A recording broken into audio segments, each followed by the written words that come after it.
And we are live. Welcome. Hello, everybody. Hey, Hi. waving. Oh, Apparently we're all tired tonight. Yeah, a little bit more lax in the chat. Usually we're just constantly firing off ideas, but today we were quiet and I was just like, I guess I'll just start. Yes, welcome everyone to another session, another episode of Community D&D on Arvin Elrond's channel with the Shadow Crew. I am your host and the Dungeon Master tonight and for this campaign, Shadowed Mage, he, him pronouns. Thank you to Arvin Elrond for hosting our campaign on his channel. And tonight, as always, I am joined by the lovely players in this Shadow Crew. And so I will pass things along to Yoi, Gawain, Lin, also known as Gubby, to introduce themselves and give a little reminder of who their character in this campaign is. yes, indeed. As you have already heard, I am in fact Yoigo Wayne Lin, also known as Gubby, he, they pronouns, game and fiction writer, and tonight, as I have for the past 35 nights on this stream, not consecutively, but, in this series, I am playing Peach Candleheart, a Barn Owl Aarakocra Echo Knight fighter who loves his father very, very much, despite the things his father has done and likely will continue to do. Yes. Which there may be some stuff related to happening tonight, possibly. We'll see. We will see. We'll see. And of course, we also have Hoodie from Oh My God, a Truck. I feel like you're skipping over a step, and that's asking about a superpower. Oh, you want to save that for the end, or since we already moved past Gubby there? Well, we fine. can do that. I mean, we'll just do it. So yes, our get to know you question for this week is, if you could have a superhero power, what would it be? So, Gubby? So recently I've been back on my Moon Knight bullshit. So my mind just immediately went to, it would be cool to have the patronage of a slightly unhinged moon god, because as we all know, the moon is my wife and I adore the moon very, very much. Also, at least as far as the TV show goes, being able to just manifest a really rad outfit out of nowhere would just be a godsend in modern day life. Like, some days I just don't want to think about getting dressed, and if I could just bamf the clothes on me without any thought whatsoever, that would be magnificent. Thank you. I mean, so he has the patronage of Khonshu, and he Yeah. can summon his costume. Yeah. What are actually his powers? Not dying. Not dying. If The you moon. if you hold by the memes, random bullshit go, which is a great power, I think. Asking Dracula for his money. Yeah. God, I love that so much. If we ever do like a Curse of Strahd run, like segued into this campaign, I am 100% going, where are you, Strahd, you big fucking nerd? You owe me $5. Yeah. All right. Mhm. All right. So that is now answered. Okay. So now we can move over to Hoodie. Please introduce yourself and a reminder of who your character is, and then also the get to know you question. Sure. I'm just looking up Moon Knight's powers because they have immortality and Generally. durability, which I think should not be. You get one or the other. You don't get both. Hi, I'm Hoodie. Fact about myself: I'm deathly afraid of jellyfish to the point where I almost can't go in the ocean. Oh. If I'm also like blind and can see things. Like I can put things into my sight. So it's become worse as I've gotten older because of this. So me going to the ocean is a very tepid affair of like I wade in. If I see a movement, I'm out. Just because I can't handle jellyfish. They're like, I don't know. My brain breaks thinking about them. It's like the one thing in life. I am playing. Hold on. Notes one. He, him pronouns. Damn. We got there. It's all good. Yeah, it's good. It's good. This is why If you I write it skip down. over it, I usually just don't bring it back because I know it's gonna mess me up. Well, I literally, my mind just filed start reading after your name, and that's the first thing there. And I was like, oh, wait. And then I said it out loud, and then I went, damn. So here we are. I'm playing the adorable, blonde haired, green eyed, cherubic Basil Glopperbot, a 37-year-old, Lightfoot halfling alchemist artificer. Superpower would be teleportation scares me too much because of the teleportation paradox of you're not the same person you teleported as thing, potentially, Soma. Well, wormholes, I want to be able to move fast, and I don't want to fly because there's bugs and there's wind and stuff, and I want to be able to teleport from like a house to a house. So wormhole creation, where I can just step through a wormhole and appear on the other side. Not Nightcrawler stuff because he has to go through hell, and that sucks. So I don't know who has that. I want that. Give me that one. Like a, well, I guess you could have like Doctor Strange's or Doctor Fate's, like Yeah. vroom, vroom kind of a thing. Yeah, I'll just take magic as a superpower. That sounds great. Although with your fear of the ocean, I thought you would say I want to have Aquaman's powers to compensate for my fear of the ocean. No, because then I have to like talk to them or hear them talk to me, and I can't. That would be. I don't even eat seafood. I can't handle it. Oh, okay, okay. Mm-hmm. But yeah, that's it for me. So we have random bullshit go and teleportation. Well, We're gonna make a very weird crew. Wormhole creation yeah, specifically. wormhole I'll take creation. I'll take all I'm magic. I think opening a portal. That's great. Yeah, Portals. portals. Occult magic stuff. Okay, so we have an occultist and we have random bullshit go. All right. Thank you, Hoodie. We'll move things along then to Tilted. Do your introduction and character and answer the question. All right, perfect. So, hi, I'm Tilted, he, him pronouns. I am a farmer by trade, streamer during everywhere else, and tonight I'll be playing a Raven Aarakocra Gloomstalker Ranger of noble lineage known as Crusain. During the night, I tend to take on a more vigilante persona known as the Aviary. But that's not tonight. We're in the daytime now, so we can't do that right now. And as for the question, I was going along the ideas of teleportation similar to Basil, because that just seems like a really cool power in general. But as to not copy directly over, because that just seems like that'd be a very lopsided team. Just two teleporters, random Well, bullshit go, and we're not whatever trying to Jupiter. create a team. The question is No, just no, that. no, no. It needs to be the A team. No, here, no, no, no, okay? no, no. The question was, if you could have Mhm. a superhero power, what would it be? Yeah, we can make a team, but it doesn't necessarily have to be a good team.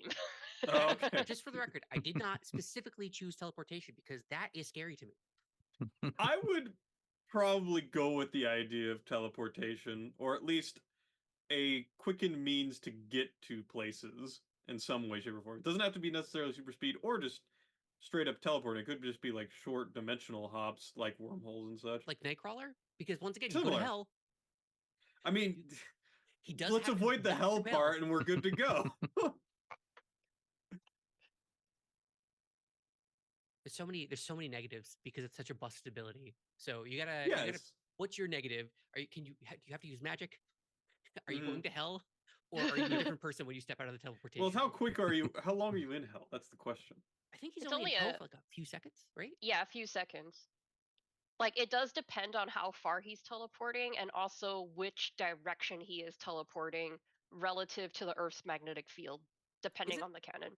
It's kind of like the Nether in Minecraft, right? Where like each block that you step in the Nether is Mhm. like 40 billion whatever on Yeah, the yeah, yeah. surface. Yeah, it's not going to be that bad. It's fine. It's fine. I'm not permanently there. Mm. I like the idea that for every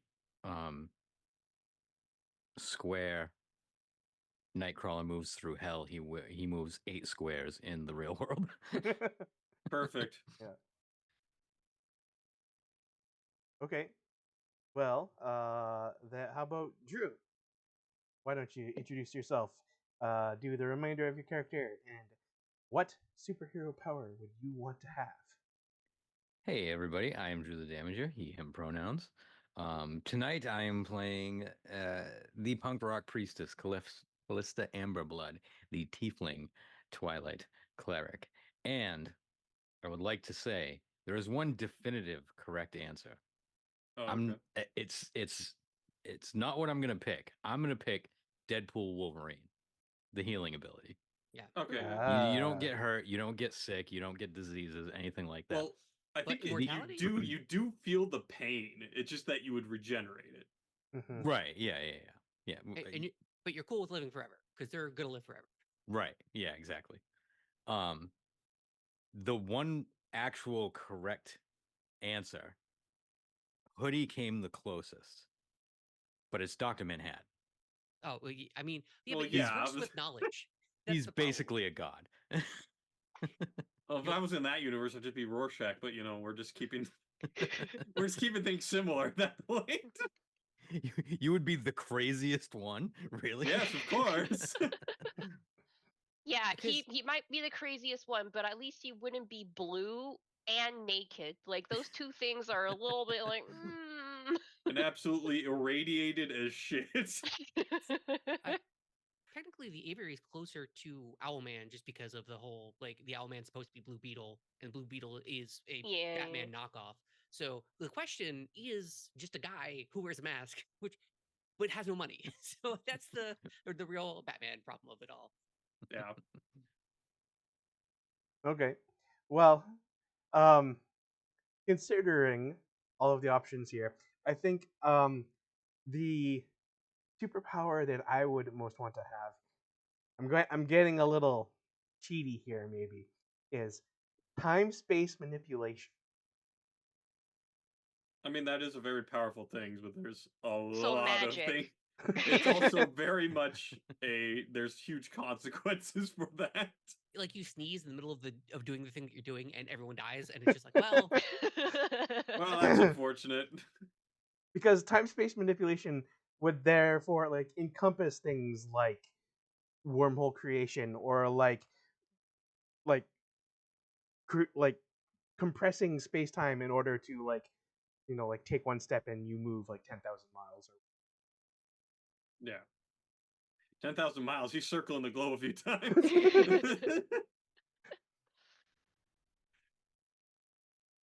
Or even then, like, rewinding time, speeding up time, slowing down time. Yeah, so magic. Very magic. Man, because there's so many interesting like just power sets. You could also choose the whole like monolith thing of I just get a stat screen and I can now level up by doing basic normal activities. Because that would be dope too. Of All right, just so we're suddenly, going the solo leveling vibe, is what you're trying to say.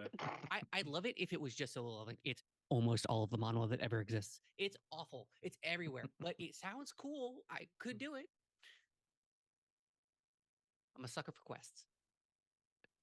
Must complete everything. Must see check marks on checklist. I suppose the downside to the time space manipulation power is that, like, the more you use it, is that, like, the more insane you get. Yeah, that's the Dr. Manhattan of it all, right? Of like, he is just no longer a human being. He is an entity that knows all and lives on Mars because everyone else sucks. Mm-hmm. Yep. Okay. Oh man, if I had Dr. Manhattan's powers, I'd have to go to Mars because everyone on the Earth sucks. Yeah. Oh no. Yep. So that You can bring your wife along, but you got to figure out something there. Did you read the book or watch the movie? Yeah, man. They hate me. so that energy is conserved, a distant galaxy is destroyed in its entirety every time Shadow Mage uses his powers. Yeah, but you don't know them. That's fine. No, it doesn't affect us, so it's okay. Space is totally infinite, right? It's fine. That is one of the major questions, is it? I mean, to our puny mortal brains, it may as well be. Yeah. What, that there's life outside of our galaxy? Well, no, just that, like, is the universe infinite or finite? Hard to Everyone really tell on with Earth our wants me limited to wear knowledge. pants. F this place. Yeah, that's about it. I mean, Yeah, That's funny. based on our current understandings, the universe had a beginning, and we can see like 14 million years in all directions. But yeah, well, billion years. sorry, Million's a little billion. short. Sorry, yeah, no, it's I meant like, billion. we We're don't just have the means to do any sort of measurement. It might as well be infinite for us, but it's hard to even like quantify it. We're just a single spark in a giant firework that's going off perpetually throughout the entire time as we will ever understand what time is Yeah, until it eventually fizzles out and everything goes back to a cold, inky death for the next firework to go off. It's fine. Don't worry about it. yeah. Very positive stuff here. Don't worry. Those kind of bad news bears things at the end he was talking about where it goes out, we're long dead before that happens. Yeah. Oh, yeah. That's another, I don't know, like 30 billion years in the future. Yeah, we are gone. There's Humans are like on the nothing cusp left. of killing ourselves tomorrow. So, like, we'll be fine. You know, people used to believe that Earth was the center of the universe, but then we learned that, you know, like, well, the Earth actually revolves around the sun, orbits around the sun, and the sun is like out in like a spiral arm of our galaxy that's like swirling around the black hole at the center of the galaxy, and the galaxy is moving through space, and then, but then eventually, like, you come back around eventually to the point of like, well, if we can see pretty much the same distance in every direction from where we are we not the center of the universe? Well, gravity would disagree. Yeah, I was gonna say there's some like physics that I think come I into feel play like here. I need to recommend an anime to Shadow now. He needs to watch Orb. Oh my god, yeah. It's all just about, well, but like, because like the whole thing is like, even in physics, like, you have frames of reference. If we have just like our frame of reference, we are the center, but we know that we're not. It's all things that could be considered, but it's way I mean, we too. are only the center as far as the moon is concerned. As far as everything else is concerned, we are most definitely not the center. Galileo would like a word. Yep. Poor guy. He was messed with for no reason and killed for no reason because just eventually Galileo. kind of, oh shoot, he's right. Whoopsies. That's gotta feel, assuming there is an afterlife and assuming you get to peruse what mortals are doing, when everyone else was like, oh no, he's like totally right. He probably threw parties for like years up there. Do you ever think that maybe Galileo like kicked down the doors to the Saints Hall or wherever it is the canonized people hang out, and he was like, "Hey, You know guess I'm right, what?" right? You know I'm right. The moment he died, he was like, he just kind of leaned into St. Peter. He's like, so about the whole Earth thing, and St. Peter's like, no, you got it in one. And Galileo's just like, yes, yes, Go. yes. What are we talking about? Listen, this is why we were tired prior Yep. to this session. We were Yep. saving our energy for this moment. Perfect. We're back to normal now. All right. Yeah, Shadow, you got to get going before we go into Yeah, a before we tangent. completely derail this session. Okay. Before. Last time, Last time. the party had tracked Vivette Blackwater from the rooftop chase to the theater, and then in the theater, there was some stuff that happened. Peach managed to notice that Vivette seemed to slide something into the pocket of a man who was sitting in the theater in front of her. And then there was this like cold snap and fog, and then like the Vivette like made a break for it and tried to escape the theater, and then the theater staff were like, okay, everybody get out of the theater, evacuate. And the party decided to try to follow the people that Vivette had interacted with, and just said, fuck it. We're not chasing Vivette anymore. Yep. And then, due to crowding, essentially, the people that they were trying to follow got outside of the theater and got into carriages and split up, going away. And so then the party split up and chased down the carriages, and quite deftly What a dealt great with moment. dealt with the occupants of the carriages. Yes, dealt with. With Peach and Basil like bursting through the window of a carriage and then instantly like putting the guy inside to sleep, and then picking up the Stone of Galore from his pocket. We were amazing. Meanwhile, the Aviary and Callista were Having a little less luck. yeah, having a little less luck. Spoke and had a little encounter with a woman who turned out to be Miss of Bane. Ooh. And then basically just she said that she didn't have anything and she didn't like really know what was going on, so they decided to leave her alone after Callista put the fear of Salune in her. and shot her.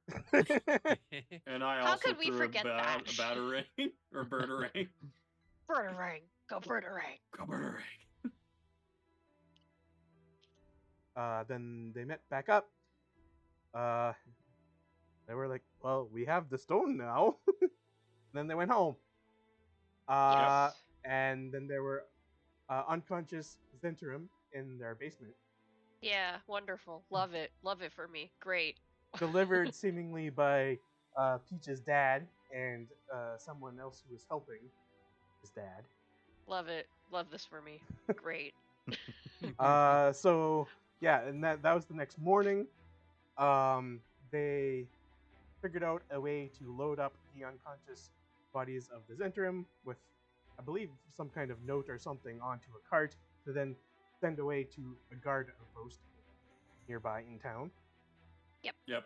And that's pretty much right where we left off. And now Yep, we I kinda left it believe. open-ended at that point. Now I believe. Tilted, you had messaged me about something. I sure did. Yes. So we need to rewind time a little bit to deal with something that Tilted messaged me about that was happening during the night. Now, due to the specifics of what Tilted had messaged me, I'm pretty sure that it will work out as intended, but I would first like Cruz / the Aviary to give me a stealth check, because in True. order to do one of the things in what you outlined, it is possible that before the one thing happened, in order to conceal certain things, that you were doing something that could attract attention. In order to execute it. 22. Very good. All right. So your plan goes according to as you outlined to me. Okay. And that means that That action has been completed. that action has been completed. Good to know. Mystery. Now, seeming as that plan of action has been executed, the last note of it, are you actually performing that very Yes. last action? Okay. Going based on what you were saying, it was probably best to just actually commit to it. Okay. Excellent. So, yes. Excellent, excellent. Okay. So, then that means I need to double check some reference material here and bring up a ruling.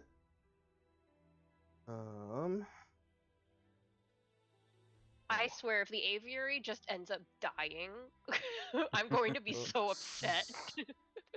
Master Best way to go out. I can be just like Tam. I die overnight.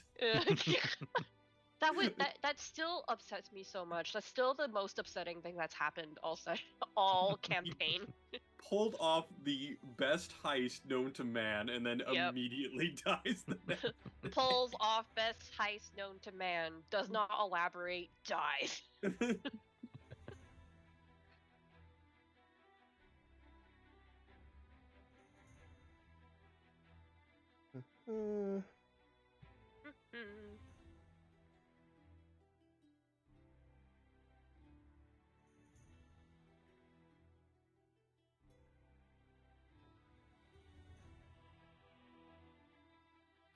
I'm scared to see what happened with the amount of rule and fact checking going on. It'll be fine. We're gonna have 4 party members after all of this. That's the important thing. Yes. Please give me a charisma saving throw. Oh boy, my second worst one. Love that for me. Oh no! Oh no! Please make it. That's a 7. Hey, oh yeah, okay. Interesting. Yeah, very interesting. Okay, so everyone pretend you're not about to hear what happens next. Oh, okay, great. Okay. Your characters will not know any of this information, but I guess you, the players, can know. Cruz, you are now charmed and dominated by the personality of the Stone of Galore. Did he sneak into my room to steal it? Yes. Through the cans and me being awake? That was what silence. He used silence. He used silence, something I know that he could do. Yeah. And snuck into my room while I'm awake and stole it from me. I waited until you went to bed. I didn't. You said you knocked out at one point. Yeah, I went to sleep for an hour in the morning. Yeah. Well. Next to the desk. So. Well, that's what the 22 was. Somehow the 22 let that happen. The 22 was to successfully cast you without you noticing. I'm assuming. And did you solve the trap desk? Like, I didn't not think this through. You put it inside the bag. You said it was in the bag. I put it in the trap desk. Basil's paranoid. Didn't he specify that was in the bag of holding? That's what I had too, that it was in the bag. Basil said it was in the bag. Basil can lie. Okay. Like, what? Based on the information I have, I can't really go. Oh, he lied. It's okay. Yeah, that's the point, guys. You gave Basil an immensely evil artifact. He's going to hide it from everyone.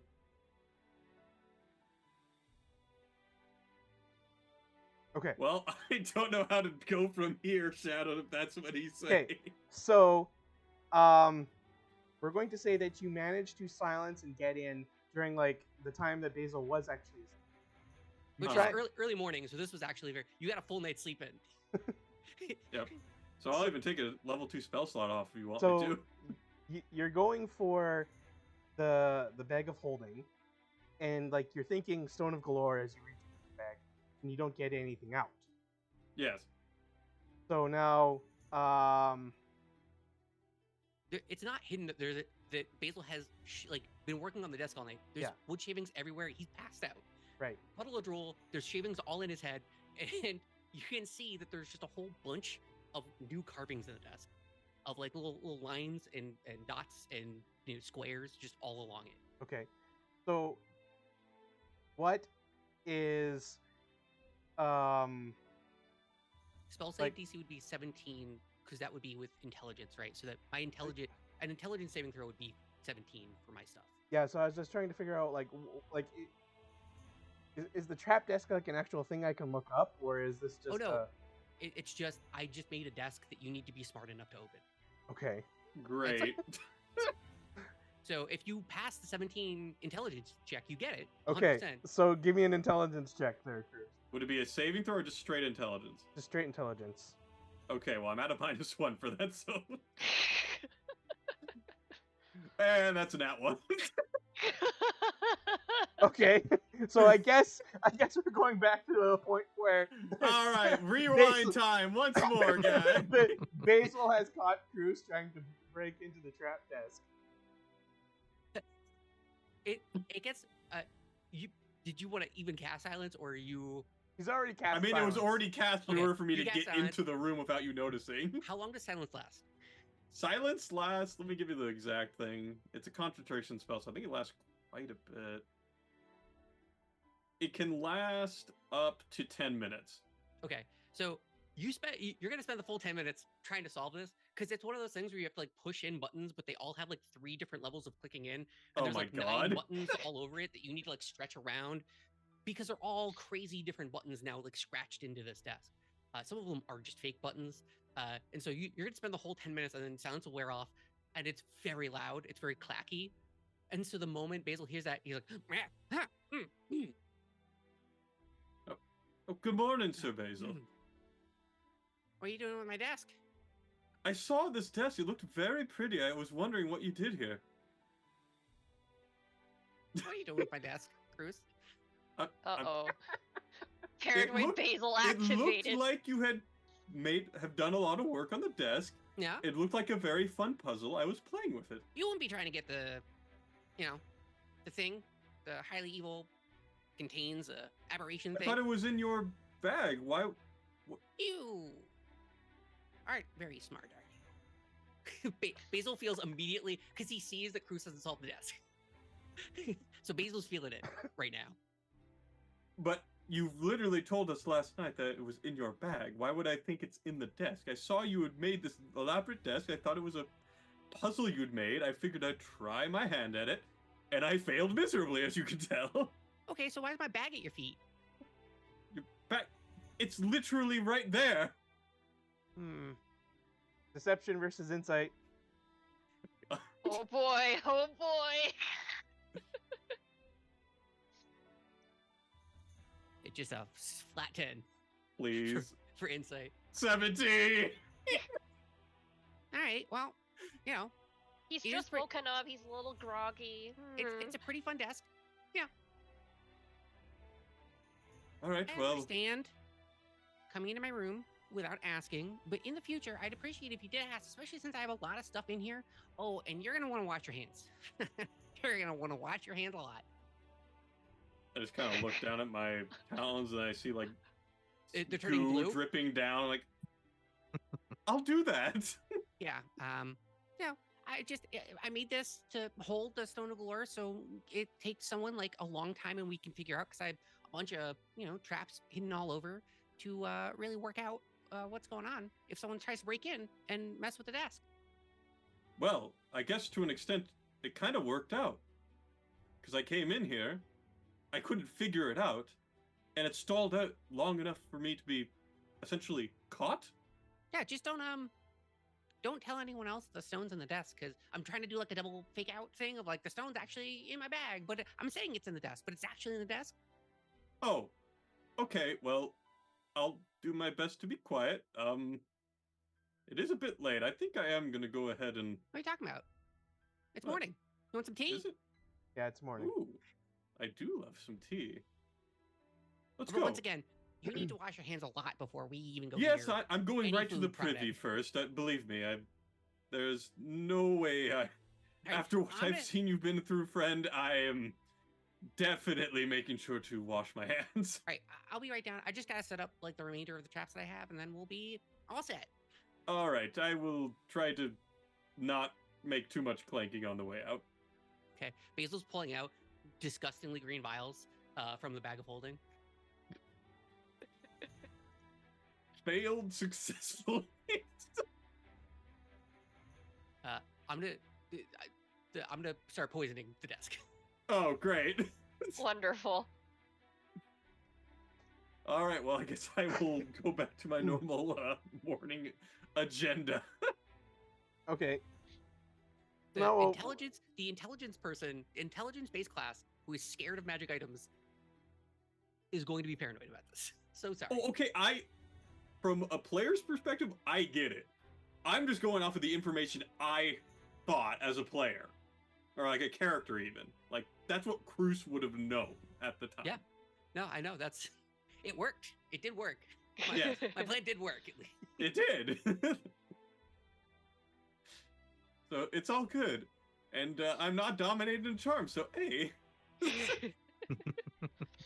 Yeah. Okay. So then Cruz has failed to acquire the Stone of Galore. Is Correct. now currently still within Basil's trap desk. Yes.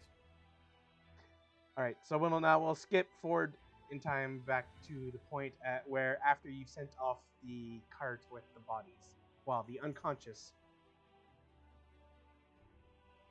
Okay. All right. Well, It's gentlemen. 3 days until the party. So there's lots of people about in the streets and in the tavern part of Trollskull Manor, getting things ready and decorating and all that kind of stuff. What will you do Oh, now that it's probably late morning? we have a few options here. What would you guys like to do here? Where are we currently inside the manor? Well, I thought we dropped off at the gate. Are we going to say we're already at the manor at this point again? Or the Yeah, wasn't guardhouse? the station was only like 10 minutes away, right? Yeah. So there's no reason. Okay, we'll just to say not we're be back in the manor, so we're just kind of in the common rooms. Peach is going to say, well, I would like to go and see my father and ask about what he was doing, but before that, I think there's something much more important, and that is, what are we going to do about the extremely evil item in our possession? Oh. Shouldn't What? we tell Renair? Right? Renair is the person that you can talk about it, or like give it to the black staff, or just I don't know, wash your hands of this. Well, it would make me feel much more comfortable if we got rid of it. I don't trust things that are magic. I don't trust things. I don't think what I do in a fight is magic. Well, I in any literally case- look at you and I'm sitting there going like, moves a bunch of like copies of yourself, And then- swaps completely with them, and Yeah, is able to attack through that second image. Yeah, and so Peach ponders a little bit and says, "In any case, I don't use an evil rock to do any of those things." Certainly not. Yeah, but I don't. The evil rock's just like an information source, right? It's not going to give you anything. It's just going to tell you stuff, or it's going to influence you in some way. Well, that is true, but everybody has been trying to get this item, and we already got bombed when we didn't even have it. And so now that we have it, maybe we're going to be extra bombed. Oh, right. That guy was the person bringing it to us, right? Hold on, where's my Yes. notebook? Yeah, So I will- out of character, skipping back and previously on Dragon Ball Z, the person bringing the stone to us was an agent of Renair's, I think, who was Renair's basically father. Renair's Yeah. father. Yeah. Okay. Yeah, and Renair's father had previously embezzled all of that money, so maybe he was sending the stone to us so that we could get the money and then give him back all the embezzled money. It's all very shady stuff. It's a very elaborate laundering scheme. Yeah, so that's the lore. I don't remember So I where will I put be his name. sitting in a chair with my feet up on a table, not really paying attention, thumbing Dazing through off. a book as you are all talking. Oh, what book is that there, Callista? Oh, I got this off of Thrakis. It's his porno book. Oh, Oh yeah, I forgot about that. Yes. Isn't this stone the key to unimaginable wealth?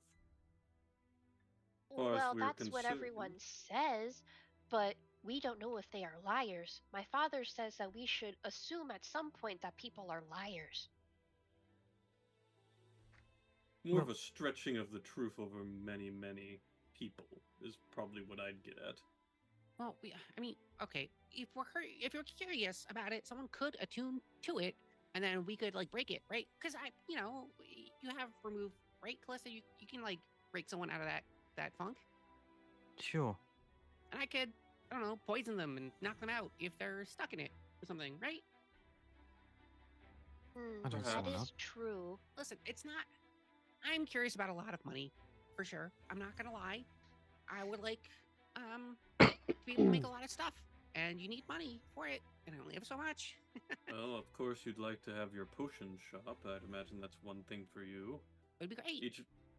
I imagine Callista would like to donate a large amount of that to the Holy Hands House and any Oh, other yes. of her endeavors. Yes, I would donate it. I wouldn't keep it at all. And then I'm assuming Peach would do similar things with it as well.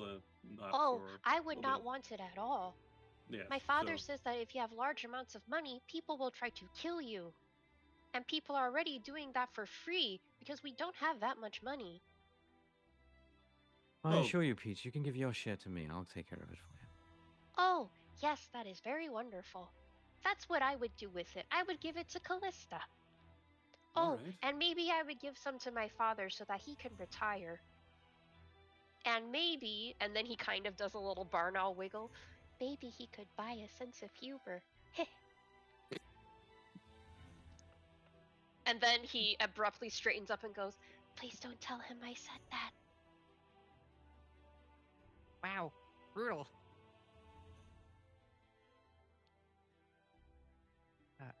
I'm Oh. certain he has some humor to him. No, he does He's not. gotta get. Oh. Well, maybe, when he's with people outside of the family, he maybe has a little bit more of a funny side to him. I don't know. Oh, I found the page. It was Dala Carr or whatever his name was. The real important thing about like the questions that we asked was I work for the rightful lords of Waterdeep, so maybe this is like above us. Maybe we could definitely use the information once again, not really against finding the money, but at the same time, we could just give it to whoever these people are, or check with the black staff if these people are good people, or check with I don't know someone above us or something. I don't know. Well, That is as true.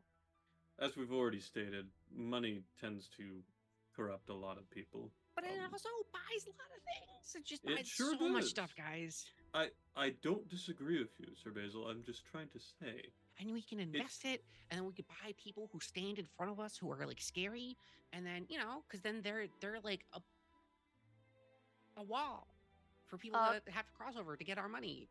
A question for the DM. Yes. What is the prevailing opinion of the current ruler of Waterdeep? And prevailing opinion? Like, yeah, Like the opinion like, of the Lord of Waterdeep. or the government of Waterdeep Oh, in like general. Like, in terms of like what the citizenry thinks of the leader. yeah, like, Yes. Okay. do we trust them? Do we like how they are ruling? Like, would we as citizens think, yeah, I would give the stone to the current ruling power of Waterdeep because they would definitely do the right thing? Or is it absolutely not? We would not give this stone to the ruling power of Waterdeep.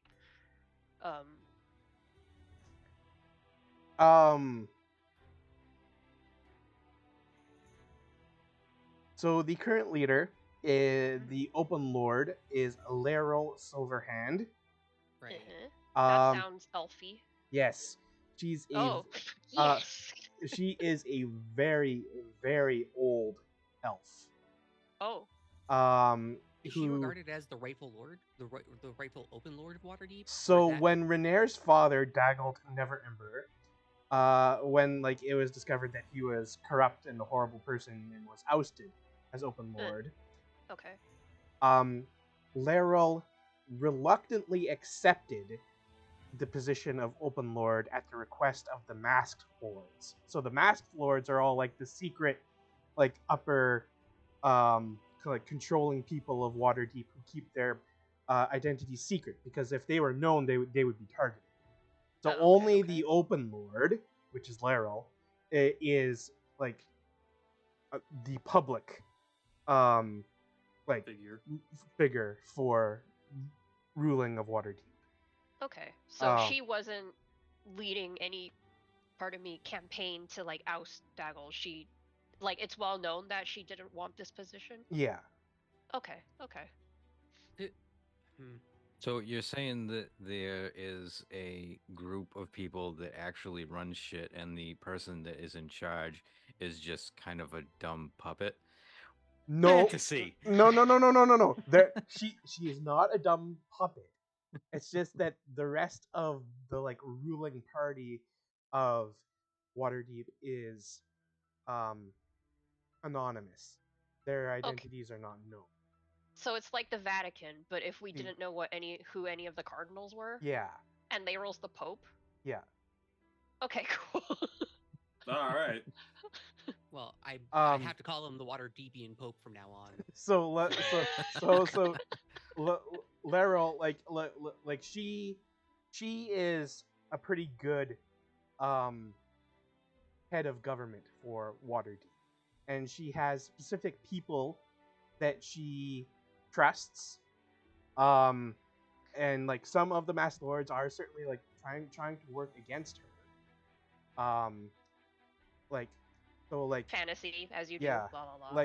Like some of the Masked Lords, like it might be that like one of them is like in the pocket of the Zentrum, and another's in the pocket of the Xanathar, and a couple are Harpers. Where's the Blackstaff in all this power structure? The Blackstaff is separate. The Blackstaff is like the head wizard of Waterdeep, and is like seen as the most powerful mage in Waterdeep and the surrounding area, except for the Mad Mage down in the mountain somewhere. Okay. And the Blackstaff also came into her position because the former Blackstaff, who was her mentor and lover, even though there is a huge questionable age gap there, died, and then like she got like the staff that they confers the power of being like top wizard. Yeah. Okay. And who's Reagan Dartha again? Do we know that, or is that Reagan Dartha? Is I missed a P or a B somewhere in there. Yeah, that's BREGAN space D'Aerthe. Yeah, no, it's fine. Close enough. Fantasy. Close enough. Reagan Dartha is the Drow spy organization that's headed by Jarlaxle. But a lot of that information isn't really that publicly well known. It's just known that we happen to Reagan Dartha is Drow, and they seem to be getting their fingers in a lot of different things up and down the Sword Coast. But they also are the ones that helped us out in the Hell House. So No, we don't know that. We only know that Zardoz Zord Yeah. sent Oh, Drow to right. help us. We don't know we don't know one way or another if they are attached to Brigand Dertha. Because they never said it, and Yeah. Zardoz is a weirdo who's like, I'm a great businessman, so obviously yeah. So we don't know one way or another if they are affiliated. Okay. We just know they work for the Naked Pirate Man, was which just- arguably may be worse. I don't Depends know. on how you take it. Arguably is. I mean, he was cordial. Yeah, but He gave you all that food. He didn't try to kill us immediately. that's true. I meant more in terms of, like, hey guys, I work for Brigand Dertha. Hey guys, I work for the Naked Pirate Man. Like, one of those things is not like the other. Oh, right. And so just as players, not as characters, we learned that Peach's dad works for Brigand Dartha, or is associated with them in some capacity, correct? Associated with them in some capacity, yeah. Great. Because I was just like, that was before I heard the word the first time, so I thought it was a person's name. Mhm. So now I'm going back and just going through the notes and re-looking for the word I wrote correctly the first time. Yeah, so okay. Peach's dad is associated with Drow in some way because We don't know the extent of it. because he has Drow poison. He used, by association, he seems to have used Drow poison, and also the last person who entered our basement was a Drow. So, According to Liv. according to Liv. So I guess the question is, do we trust the Blackstaff to not only safeguard this artifact, but actually not use it for corrupt means? Well, that's kind of Well, the whole point, right? Is we Yeah. can bring it to someone above us, but then we don't really our hands off the ball. It's just kind of like, okay, now get ready for the rest of the everything we've been working for is just kind of gone now. I don't know. I have to admit, I do not know much about the politics in Waterdeep. Well, But they've only been the around for Open 3 Lord years. and the Blackstaff seem quite nice. I haven't really heard people say bad things about them. Yes, it's just a matter of how do we go about this? I don't think getting over to the Open Lord will be a simple thing. Wait, didn't the Blackstaff had like a mind thing where if I just say like Blackstaff really loud? Well, she has to talk to us first, I think. Oh, dang. Right. Yes. Again, why would we give the stone to the Blackstaff? Well, she is a wizard, and wizards know about magical things. I mean, we all know about magical things. Yes, but she is a wizard. Wizards know about those things differently. They read books. Yeah, and I'm a little worried I mean, about. I us- read books, and I'll hold up. the Yes, smut but book. that's The not a little wizard smut book, book. Callista. It's more so about like we're just four people trying to keep this crazy thing that apparently everyone in the city wants safe, and I only have enough tricks to do that for maybe like 3 days. So Well, I guess that means we have 3 days to think about it. If we want to maximize Sir Basil's limited quantity of poisons and other means. oh no, it's not just poisons. There's like there's some fun stuff in the desk. Oh, for sure. Once you get past the first layer, that's when the stuff really turns on to 11. In the desk, Basil? Right. In the desk is the faux stone that I made, right? And I carved that and I put it in the desk and I like painted it last night and then I put the real stone in my bag and we're carrying it with us all the time. Oh, okay. I look, I just shoot dagger eyes at Cruz. Right? Yes. I believe we Uh, had a small discussion of it last night, just as you all went to bed. I guess could I roll insight on that? I'm not trying to see if he's lying. I'm just trying to see if does Peach get a moment of inspiration, I guess. Is there a way that I can roll this with disadvantage? Can I just how do I roll like a 5? Just a straight up 5. I kind of missed that in my coughing fit there. So so people are wanting to do checks or something, but what was the part? Yes, I was wondering if I could roll insight for Peach to have a moment of inspiration that Basil is not being truthful. Like, Yeah. About this where is the stone not- is, or Yeah. Yeah. Basil was very awkward about lying because he is. Yes, please do that. That's a 15 from Peach. Can't we say got that a I helped you 27. though? Holy crap! Basil, can't we just say that I gave you help? Okay, well that doesn't. Yeah, I'll roll. I'll roll with advantage if you want to help me give. Yeah. All right. Let's see. I get a +0 to this. So a 17. Still pretty good. Does that beat a 27? No. No. Well, Peach doesn't get it at least. Yeah. So Peach doesn't get a moment of inspiration because, again, I trust my friends. I don't think they would lie to me. This is more like, I have a moment of intuition that all is not well, but right now, all is well. And I'm assuming Calista just gonna look at us like, It's the single bead of sweat dropping from Basil's forehead. Classic. I'm gonna continue to look at my book, but if this was a Telltale game, you'd see the little thing up in the corner that Like, says so- Calista will remember this.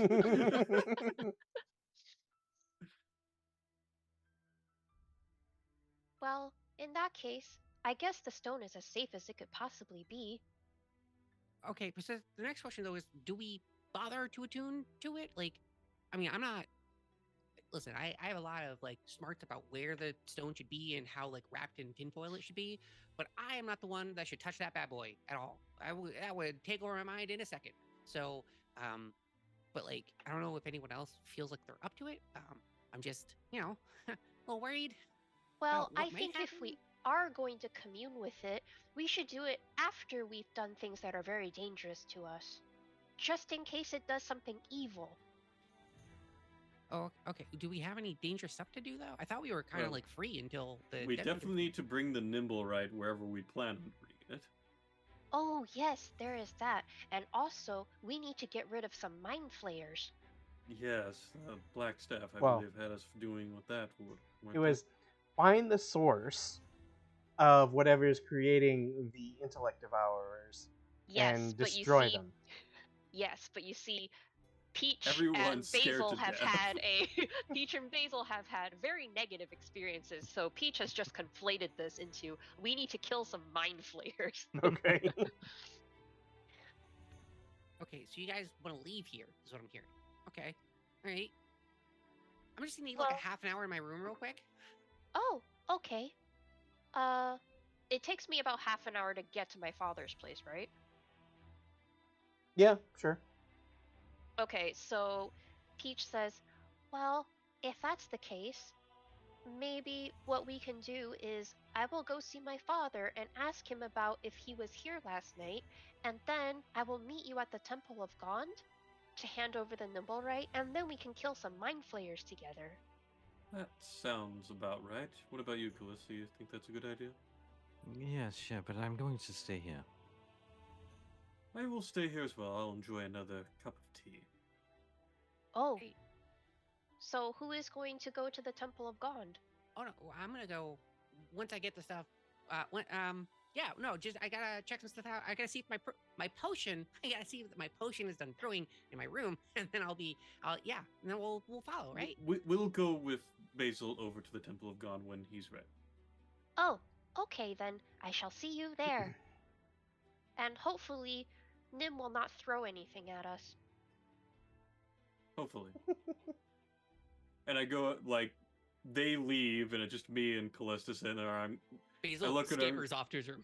Yeah, I just look at her like, I know for a second you don't believe a word Basil said. No, of course not. You just hear loud clacks coming from Basil's room, and you just hear, oh god. I hate Yes, he. I suppose I should come clean as well. Last night I was trying to relieve the burden of the stone upon everyone in the party, but he has already sealed it away in a very elaborate desk, let's just say.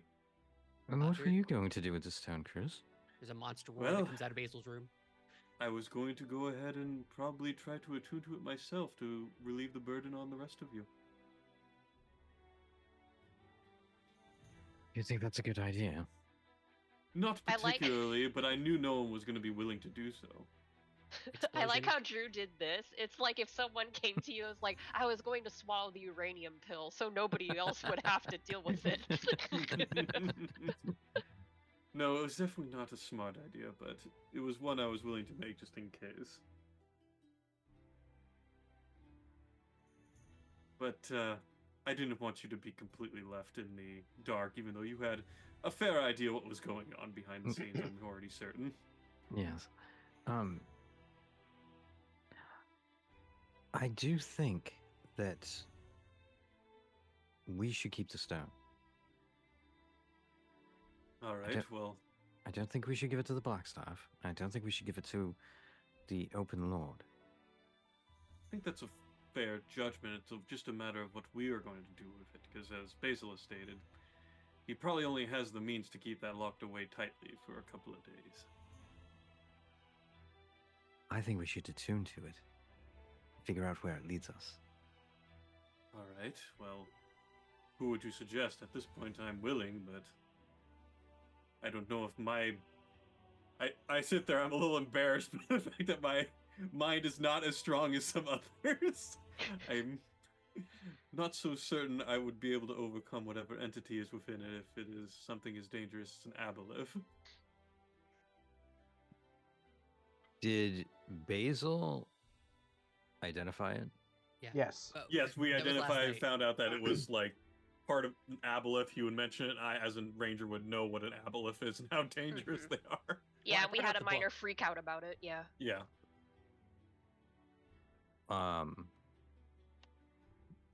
What was the... Was there like a saving throw that Mm-hmm. was connected Yes, to it? but we wouldn't know that as characters. It was found out through trial and error, apparently. Yeah, and that I was successfully saved from by failure. There's a loud whistle sound coming from Basil's room. You just hear, "Not the teapot." Yeah, identify doesn't tell you, oh, you have to make a saving throw Oh, it for... doesn't. Okay. Yeah, it doesn't Yeah. tell you that kind of stuff. It just lets Yeah. you know what. We never had a entity could be character in with it. identify, so I And- have no idea. Yeah, it would Okay. be such a strong spell if it could like tell you what curses and stuff are in it. Yeah. Yeah. To be a bit more transparent for you, the players, not that your characters would have any of this kind of information or anything like that, is that basically in the event that Cruz was actually able to get all the way to getting the stone and then trying to attune to it, he would attune to it, and then like the aboleth would then basically communicate with him and then read his mind and his personality and decide that Cruz is too much of a weak personality do-gooder, that it instantly would try to then override his mind and personality so that it could then guide him to do whatever the mind in the stone would want. Oh, cool. Mm. You almost lost your character. That's great. Well, no, he's just effectively charmed Charmed. Oh, for yeah. 12 hours. Fun. Horrible. Would have been gone again, guy.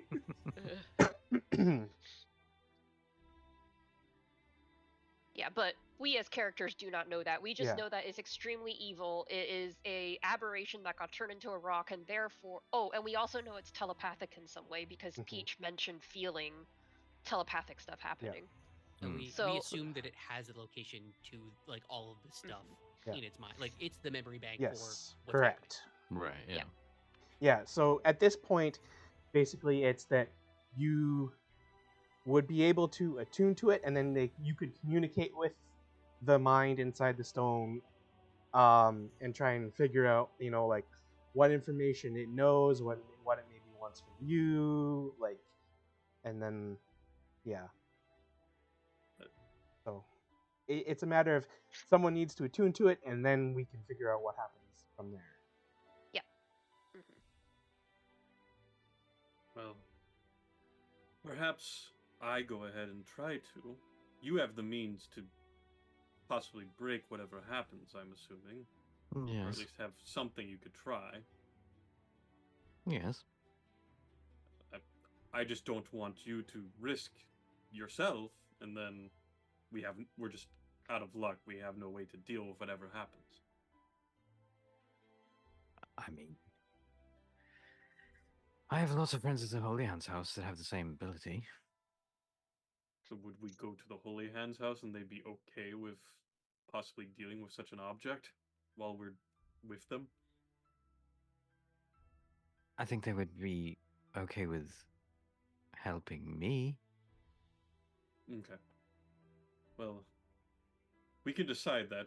Like Basil said, we have some time, but I am also of the idea we shouldn't give it to any particular group. It just seems like a bad idea.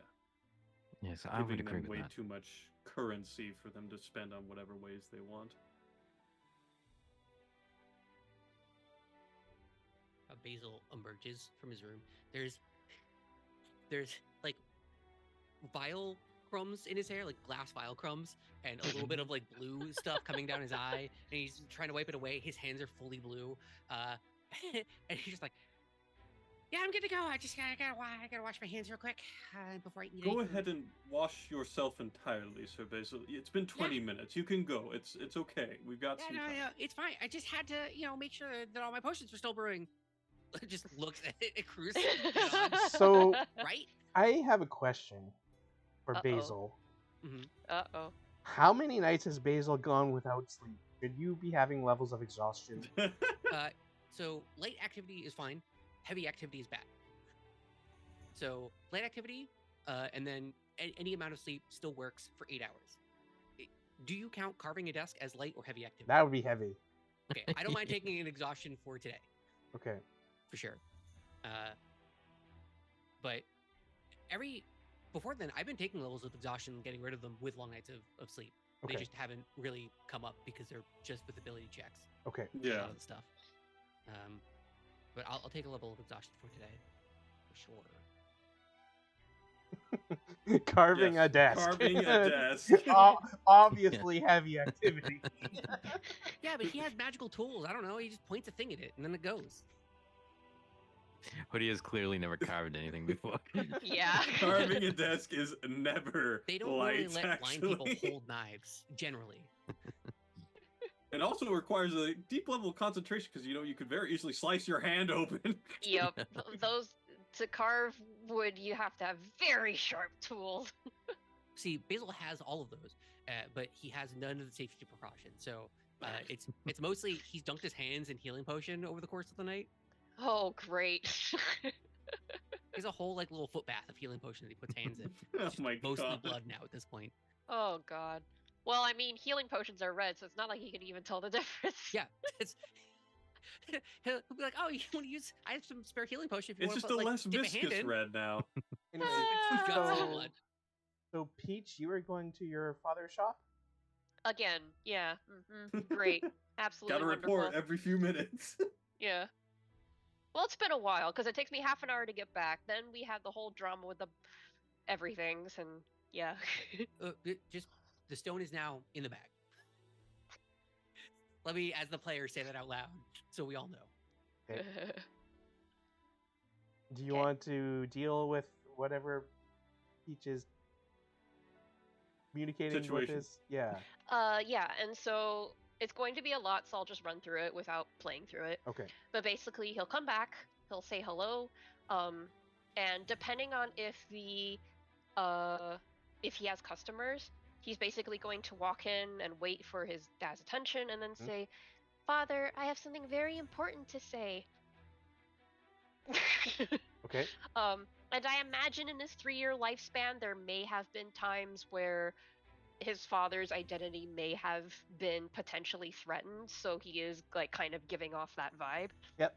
So once he's, in a private place with his father, he's going to tell him that the ghost at the manor saw him Mhm. and Solrathriel, and that the party probably suspects his alliance or affiliation with Drow just because the alchemist friend Basil determined that the bodies were drugged with Drow poison. He is also going to report the entire bizarro conversation about the desk without saying, I think Basil was lying, because he thinks Basil was telling the truth. But, from the mouth of babes, as they say. Right. Yeah, he's going to say that, and then he's also going to say that they're going to deliver the Nimblewright to the Temple of Gond, and after that, they're going to fight some Mind Flayers, because again, he thinks that's what they're doing, because Peach has conflated Intellect Devourer Factory with Mind Flayers. Not entirely wrong. Yeah. So I think that is everything that has happened so far. Okay. Pretty much. Busy day. Oh, he's also going to tell his father that the party is not sure what to do with the stone because it's extremely evil. Yeah, and then he's also going to ask his dad, like, what does he want him to do about safeguarding his identity, and does his dad have any advice about dealing with an extremely evil rock? Because he knows his dad is several centuries old, so maybe his father has dealt with an extremely evil rock and can provide some life experience. They're all over the ground. It's Yep. all over the place. That skipping stone that just went into the water. Evil. Evil. Um, and you so- don't have to roleplay this. We can just hit the bullet points Yeah. so that we can skip to the Temple of Gond and all that. Sure. So Peach's father would basically say that, like, if the party has come to the decision to not hand this evil rock over to someone else to deal with, that whoever in the party has, like, the strongest sense of will or something like that should be the one to try and deal with the evil rock. Peach is going to think about that and say, he doesn't think anybody is suited to doing that. Not really. Peach's father would see Peach considering that, and then suggest that, well, that there is a cleric in your party, maybe they would be best equipped to handle it. Oh, okay. Does he say anything about what Peach should do to protect his identity? He's also going to add, maybe you shouldn't visit anymore because there is a ghost who probably suspects you. And the party, I think, may be starting to suspect you. Yeah, so Oleander will say that maybe they should keep their interactions, Oleander and Peach, to a minimum over the next 10 days. Peach is very sad now. He is visibly depressed. Just literally was all happy. It's like, Yeah, basically. He deflates enormously. Yeah, but that's everything that he has to say. Yeah, and then he'll say, oh, he's off to the Temple of God now. Yeah. Okay. That's all. all right, I guess we're all going to meet up at the Temple of God. We can fast forward that. Mm-hmm. Before we leave the tavern, Basil, Yeah. where's the stone? Was not. Where's the? It's There in is. that desk bag. Which one did I say last time? There's clear bags under Basil's eyes, just looking straight at it. Where did I say last time? It's in the other one now. So if it was in my bag, then it's in the desk. Oh no, so yeah, it was in my bag, so it's in the desk. Wait, No, dang it! I thought that you keeping track of the stone was a good idea. Now I'm starting to rethink that. Okay, well, it's one of those things where I don't know who's gonna be tempted to just like be a hero and take the stone under their own. Because Peach has like a heroic streak, and Cruz has a heroic streak, and you have a heroic streak, and I have a streak of cowardice. So I figured that's great. I'll just keep it so none of my friends can get hurt, and then I can insulate all of them from all the immense pain that they can feel by having an aboleth take over their brain. So yeah, I hid it in the desk last night, and then I woke up to Cruz playing with the desk this morning, so that was a little alarming. So now I'm just going to keep it, where I was hoping we weren't going to do anything. So yeah, you could stay in the desk, but now we're doing something, so we're leaving. So I'm not going to leave it here in case someone just breaks in and knows or has like a thing. So now I'm bringing it with me. So it's in the bag.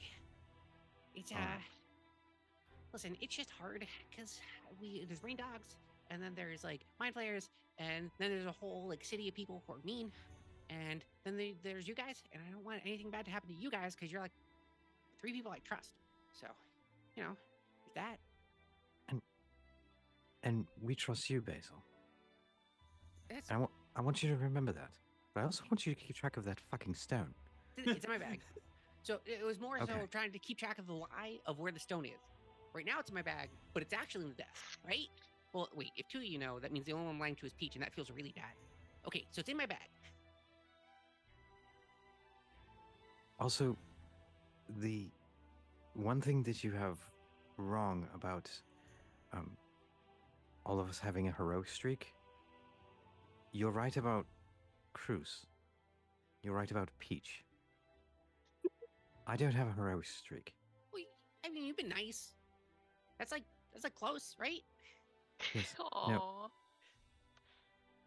I'd like to have that money, Basil. And I think you would too. Okay, because you didn't say anything at the meeting, and I was really trying to float the whole money thing out there, and no one else was biting. Yes.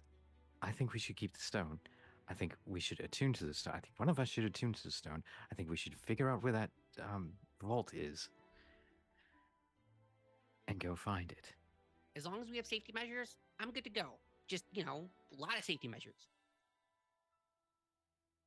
I'm Some fine with safety. that. Yeah, okay, some safety measures. Yes, I'm fine with that. Okay, great.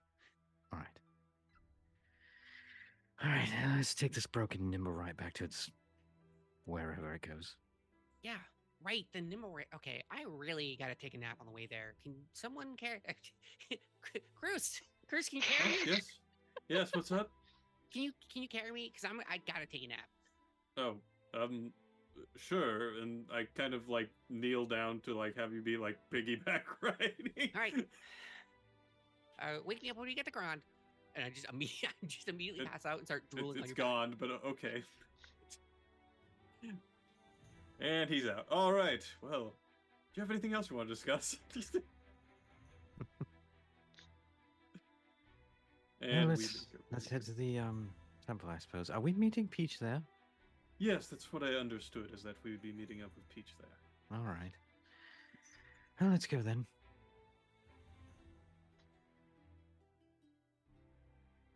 Okay, so it is almost exactly due west. All Nice. the way down Delzorin Street. Over to the House of Inspired Hands. Pretty much exactly west.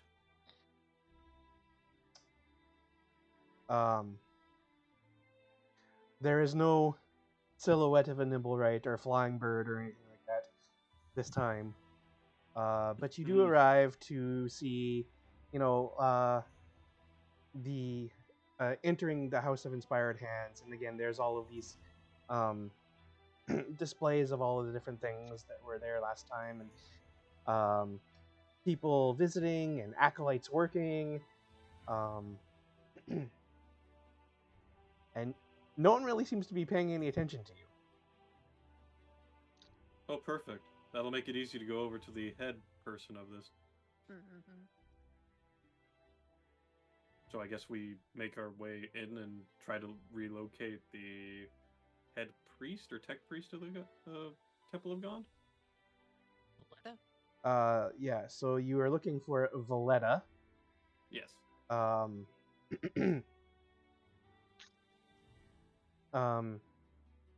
She is Wasn't not. the person we were chasing named Valletta? No, that's Vivette. Okay. Whew.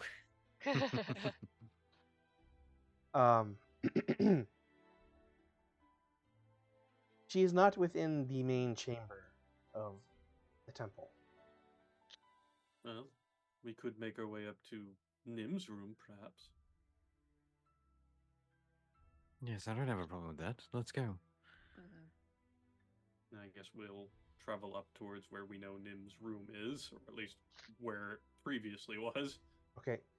Is anybody stopping us or giving the side eye or anything? So, Yeah, like, I think- as you head towards, like, the door that leads to, like, the back hallways and is able to get you up to, like, the offices and Nim's room and all that stuff, then an acolyte will kind of, like, run over and stop and be like, sorry, who are you? What business do you have here? We're here to see Nim. We have Nim and Valletta. Oh, something they would be interested in. oh, you're here to see Valletta. Okay, just a moment, please. And then they'll run over next to the door and they'll, like, pull on, like, a bell contraption. And then there's, like, a series of bells that then go off down, like, a hallway. And then the acolyte will say, just a moment, she should be arriving momentarily. And then, like, just maybe, like, 20 seconds later, the door will open and Valletta will come out. All right, Basil, it's time to wake up. We've got Valletta in front of us. Oh, all right. Oh, all right. Yeah. All right. Great. Put me down. I'll start getting stuff out of the bag. Yep, I sit down and let him, or kneel down so he can get off my back. Thanks again. I just give your back a pat, and then I immediately take off the bag and start rummaging around in it. Oh, it's you folks again.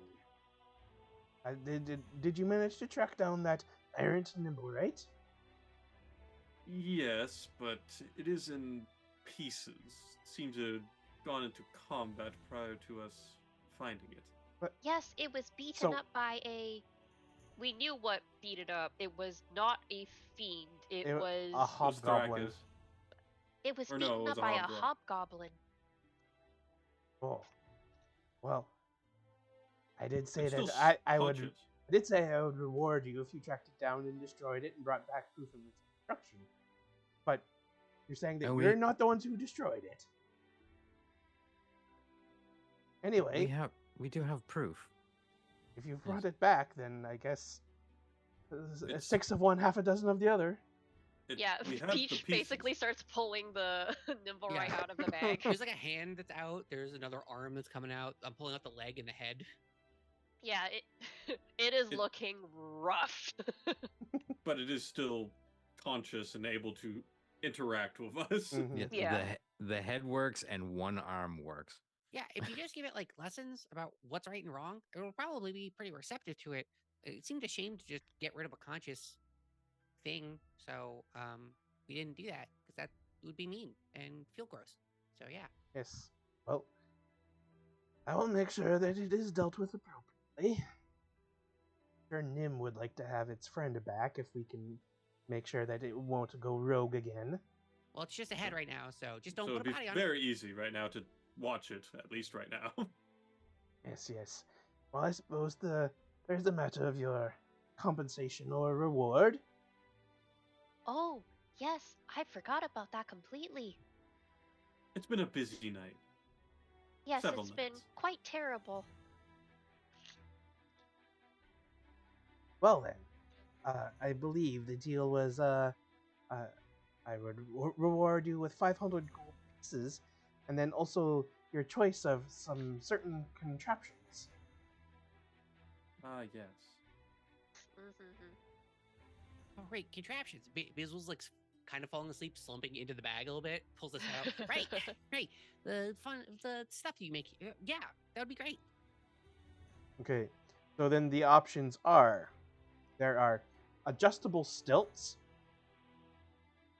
The stilts take 1 minute to put on or remove. They increase the height of any humanoid wearing them by 2 to 5 feet.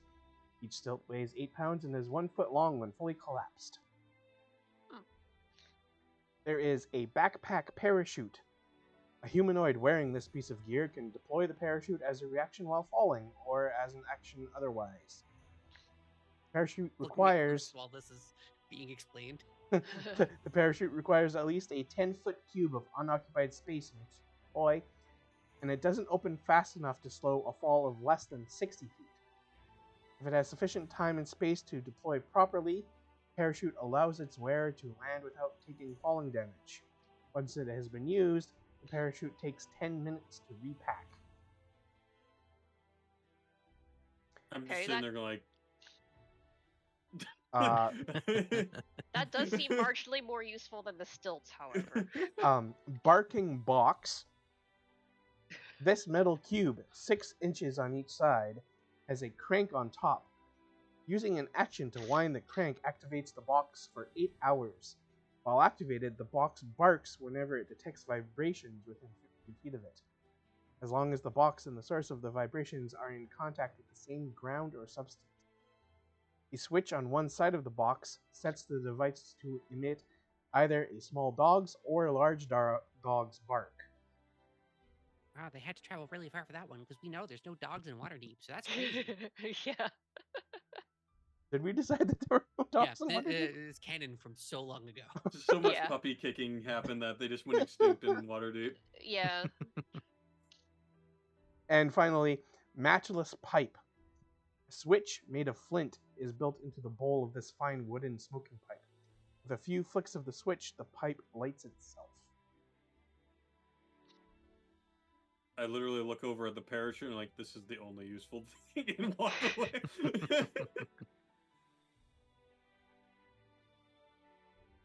I mean, I would be happy with the aviary taking the parachute. Are we all choosing something here, or is this like a pick one thing? One and then- person, Okay. I think. Yeah, Right, Shadow? it's you can have any of 1 to all 4 of them. Basil will. Like, the barking box would go really good in the desk that I've just built. Like, so good, guys. You have no idea. Basil doesn't want the stilts. Basil does want the stilts. But Basil is. That was the first thing that came out was the stilts. Basil was like, finally. And then saw the barking box and was like, ah, dang it. All right. I mean, you can have both. Does anyone else want the stilts or? I mean, I if think we're good. I mean, if each of us can take one, Peach would see Basil wanting the stilts, and he would take the stilts and then wink at Basil, but he can't wink, so he just blinks at him instead. Basil's like, okay, yeah. And then Peach nods a little. Mm-hmm. Peach and taller is a crazy thing to think about. You're going to super imaginary numbers now. Yep. Mega imaginary. I like the image of Basil going, does anybody want these stilts? And it's like Peach is like 6'2", and Chris is like 6 foot, and Yep. Callisto's like 5'8". Yeah, we totally need those extra couple of feet. All looking down at Basil like, yeah, no, we don't want the stilts. But it, just I want to be normal size. Apparently, is what everyone else is.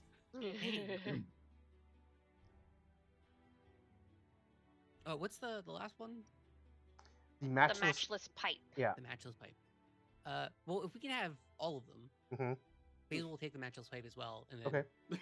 with the just kind of say this will go great on Tam's old desk, and just like put it in the bag. Aw. Okay. So you will take all 4. Yeah. Sure. I'll put that in our chat just so you have it as reference. Is it an item that I can actually put onto the item list, or do I have to use it as a custom item? It's I don't know. I don't know. I think I've seen the matchless pipe. I don't know. I think I've also seen the stilts. I don't know about the other ones though. Yeah, I don't see anything on the parachute. There, I give you the descriptions in our Discord chat. Once we leave the Temple of Gon, Peach gives Basil the adjustable stilts. Ah, no fooling for me. Ah, that's Yeah. so nice. No fooling. I do not fool. Well, I guess I might as well throw these bad boys on right now. I'll spend a minute to put them on and then just be shorter than everyone else still.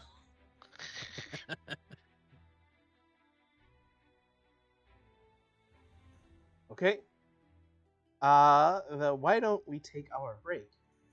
Figure out what's happening next when we return. Yes, and remember everyone, a break for us is a break for you. So drink some water, go to the bathroom, have a snack, gird yourself for the rest of existence, and we shall see you back here very shortly. All right, ta-ta for now.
And we're back.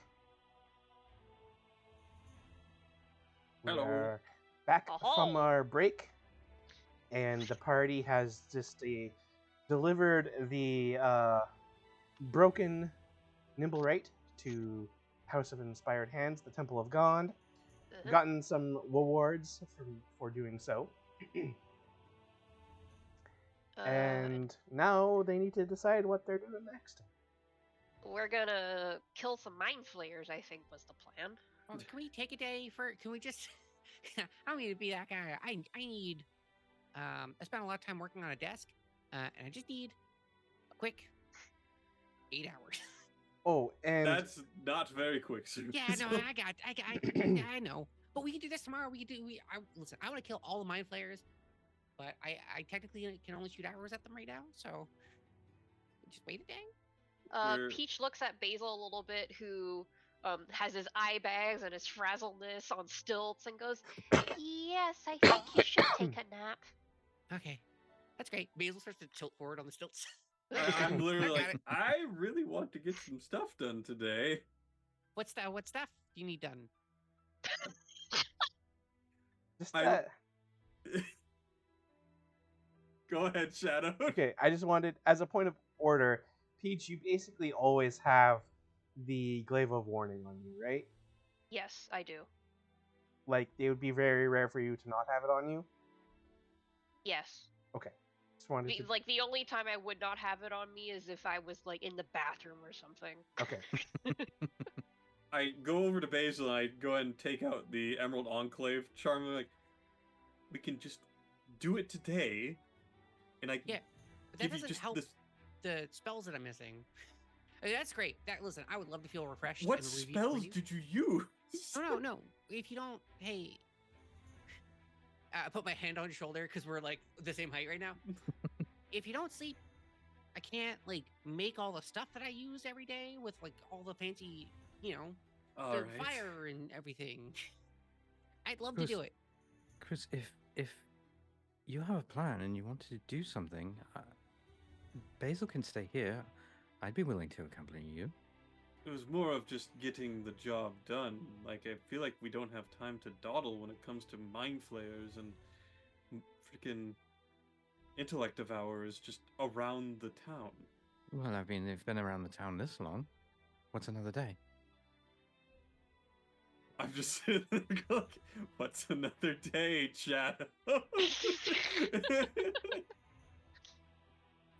Listen, if you all want to do this, I'll come along and I'll shoot my crossbow and I can make mayonnaise. Remember, this is so fun. I do have a lot of poison still, but yeah, I want you to know I'm gonna be a little less useful than normal.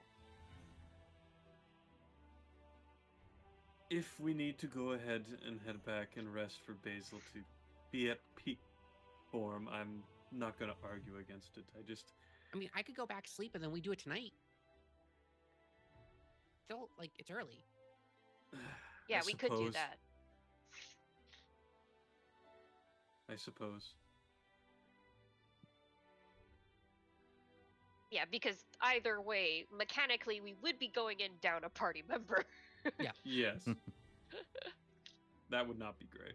Nah. And I'm certain Shadow's sitting like, yeah, that'd be really bad. so it would be about midday now. So it'd be 8 o'clock at the earliest if we literally just had him fall asleep right now. And you get the sensation of the Blackstaff's voice entering your heads again. And then there comes a message saying, "Greetings, adventurers. Why have you Oh. not undertaken the mission I set forth for you yet? It's been like a day. It is of most urgency." Well, we are going to get to it very soon. We just need one of us to take an 8-hour nap. It's a real quickie.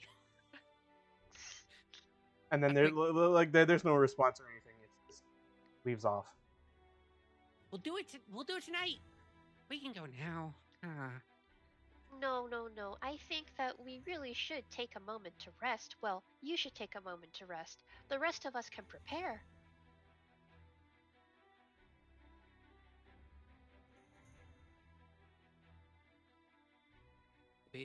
Basil is so excited to sleep, and he's just holding out hope that everyone else will agree to this. When he doesn't move for a very long time, Peach makes the executive decision to just kind of pick him up and goes, "Okay, we are returning to the manor, and Basil is going to sleep." And then we can kill all the brain dogs. Yes, All right. precisely. I'm gonna take off these stilts. So we go back, we hang out for 8 hours. When you get within the vicinity of Trollskull Manor, Oh Uh-oh. boy. I don't like that. Uh-oh. you see Renair loitering about. Oh. Should we tell him that we have the stone? No, I don't trust him coming to find us. Okay, so we're all going to lie? Okay, no, I don't. I also don't like lying a lot. I've been lying so. Oh, by the way, the stone's in my bag, Peach. I didn't want to lie to you because everyone else figured it out. Oh, okay. I was trying to Well- keep everything safe, including you guys, but really backfired. It hasn't even been a day. Well, it's okay, Basil. You are very tired, and so your judgment is going to be impaired. But you don't have to lie to Renair. Just fall asleep right now. I'll wait till I'm inside, I think.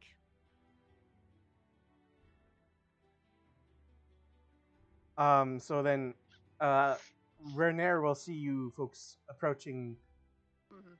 your place of residence, Yep. and he'll seem excited. He'll come up to meet you.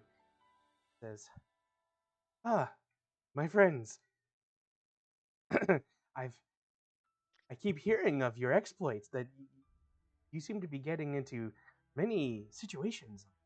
There's something I heard. There was something to do with a theater last night." Oh, yes, indeed, that is quite true. And in 8 hours, we are going to attack some mind flayers. By the way, Peach, your glaive of warning is glowing. Basil's Oh, is in this reaching case, towards his gun. Peach. In that case, Peach does not say anything to him and just kind of steps back a little bit.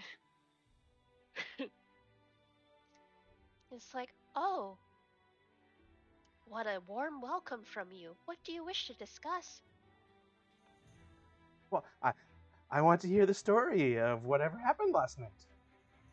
Well, we went to a theater and watched a show. It was about. I mean, did they actually say it was Strahd, or do we have to, like? Wasn't it like a blood bride or something like that? The name of the play was Blood Wedding. Yeah, we went and saw the play Blood Wedding. It was very exciting. There was mist. Yes, they were very much into the aesthetic of things. It got very cold in there. We don't know what happened. It was like magical effects. Do we all Uh, see the glaive of warning going off? Peach knows it's going off. But do we all see? Because we've seen we're used to the glaive of warning now at this point. Do we all see it? I mean, if you look that way, I suppose so, yes. Okay. I probably look at Peach at some point during the exchange where all of a sudden Peach just seems a little stammered back and be like, hmm Well, yeah, and yeah. like Peach has set Basil on the ground by now, so he has both hands freed. A two-handed weapon just in case. well, and there's some kind of evacuation, and then there's Well, I you seem very knowledgeable about the situation. What? well I had friends in the audience. Can which I ones? insight check this man? Sure. Because there was the lady there that was in charge. Do you know her? Because I'd love to get her contact info about going back to seeing the rest of the play. Because we were sadly interrupted like quarter of the way through. Well, at least our viewing of it. So if I could, yeah. So what's her name again? I pull up the notepad. That's a 16 from Peach. Okay. As far as you can tell, that Renair seems to be truthful in that like he knew someone there. Oh, okay. If it was necessarily a friend, Okay. In that case, Peach follows up on Cruce's words with, "Yes, it was all very wonderful and captivating, but we really do need to take our 8-hour nap." I see. And then he'll kind of like sidle up to Callista and say like, they seem to be acting a little funny today. Is everything okay with them? Yes, well, you see, we did go to the theater yesterday, and there was some sort of magic that happened that I don't think they were prepared for, and they sort of ushered everyone out. I think my friends may be a little shooken by that.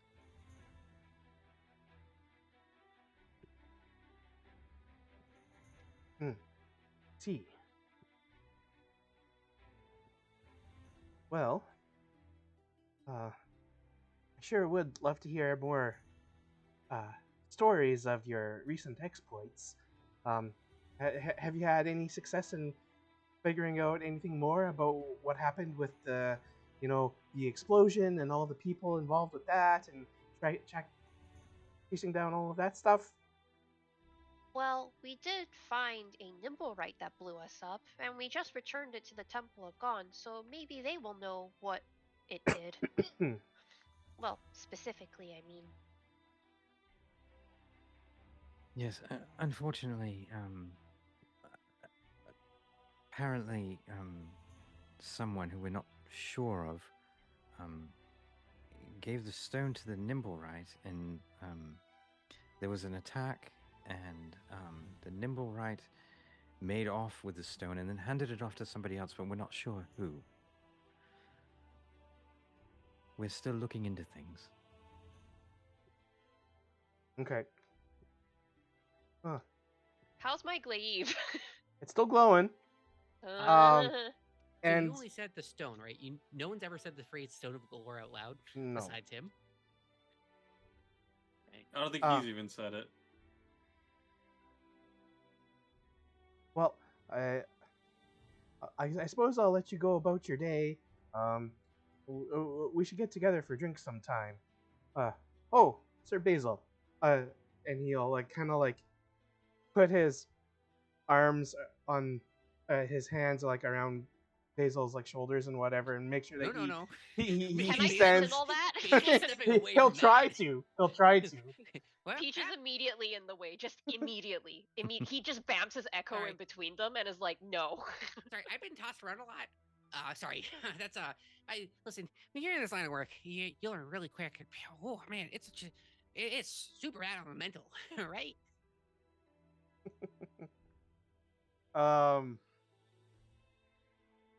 And then Renair will almost look kind of offended and like shoots a look back at like Callista and Cruz and is like, they really are out of sorts today, aren't they?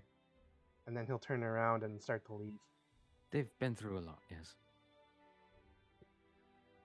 I don't notice him like putting anything in his pockets or anything, right? He never actually touched me, correct? He didn't touch Basil. Okay, I just wasn't certain if that actually happened or not. I guess As he walks away, once he reaches 30 feet, does the glaive stop glowing? Yes. Yeah. Can I get an insight check on him reaching down for me at least? Sure. Just like what is happening? Is this a person that doesn't know that they are being piloted by a brain dog? How's a 17 look? He was very intentional in how he was trying to grab you. Yeah. Peach basically swivels his head around the moment Renair reaches the 30-foot mark and says, "We cannot trust him." Man, I hope he didn't get brain dogged. He was a nice guy. Did we ever trust him? Yeah, in the beginning, we saved him by vomiting on people, or I did. And then I literally look at you all like, this is the reason I want to deal with these as soon as possible. Totally understand. if we die because I'm sleepy, I'm gonna feel real bad about it. I understand. I just want to make sure we're very much of the idea we need to deal with this. As we're heading into the manor, well, I guess before, Peach is going to lean in and he keeps an eye on Renair's retreating back and he says, "Could you just make sure it's still in the bag?" Oh yeah. I'll check that the stone's still in the bag. And Mhm. it's multi-level protection. Yep. It's still there. Okay. All right. Can you imagine he just like tries to steal the Stone of Galore thinking it's only the Stone of Galore and instead he pulls out this giant parcel wrapped in tinfoil? Wouldn't be very easy to sneak that one out. Yeah, he's like, "Oh, I'm such a smart mind flayer. I'm gonna pickpocket the little man," and then. I like that concept though of you reach into the bag and you think of the object is hidden inside of another object, so you think the bag is broken. That's great. I'll remember Yeah. that one. And then Peach says, "Okay, so quickly, an 8-hour nap, and we will guard you while you're taking your 8-hour nap." Yeah, I'm just gonna put the bag on the table so I can sleep without worrying about someone stabbing me, and then you guys can wake me up if someone comes in for the bag. I'm gonna go over to like a general goods store and purchase some things. I need some supplies. Mm-hmm. I guess this means that while Cruz is out shopping and Basil's taking a nap, Callista and Peach are watching the bag. Yeah. I can tell you exactly what I purchased, or just subtract the gold, whatever you'd like to do there. Shadow.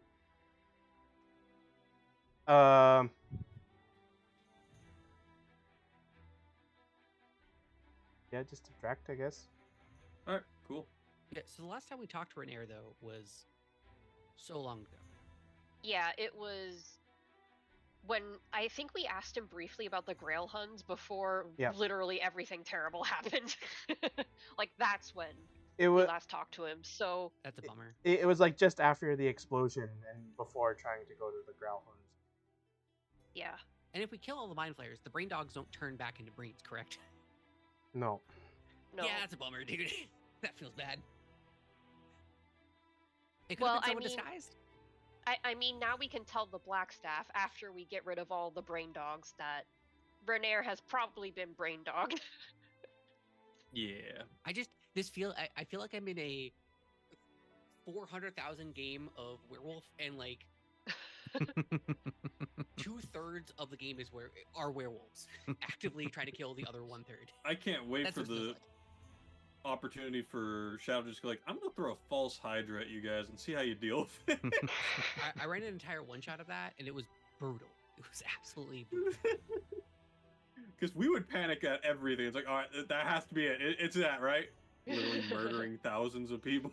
Well, that and the fact that you forgot like loved ones. And you're just Yeah. like, oh yeah, so you had a brother, by the way, Basil. He's been dead now. Eaten by the Hydra. Sorry. So sad. So sad. Yep.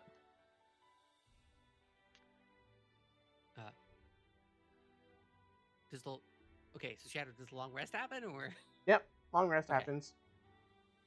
Basil jumps up at like exactly 8 hours, like, we gotta kill some brain dogs. Let's go. I'm gonna say that during the 8 hours, Peach chats with Callista about who should be the one to attune to the rock. Well, Peach is going to suggest not Callista just because Callista is the one who removes curses. yes. Cruz floated this idea as well. I believe I could attune to it, and if anything bad happened, we could go over to the Holy Hand's house, and there's plenty of my friends there that would help us out.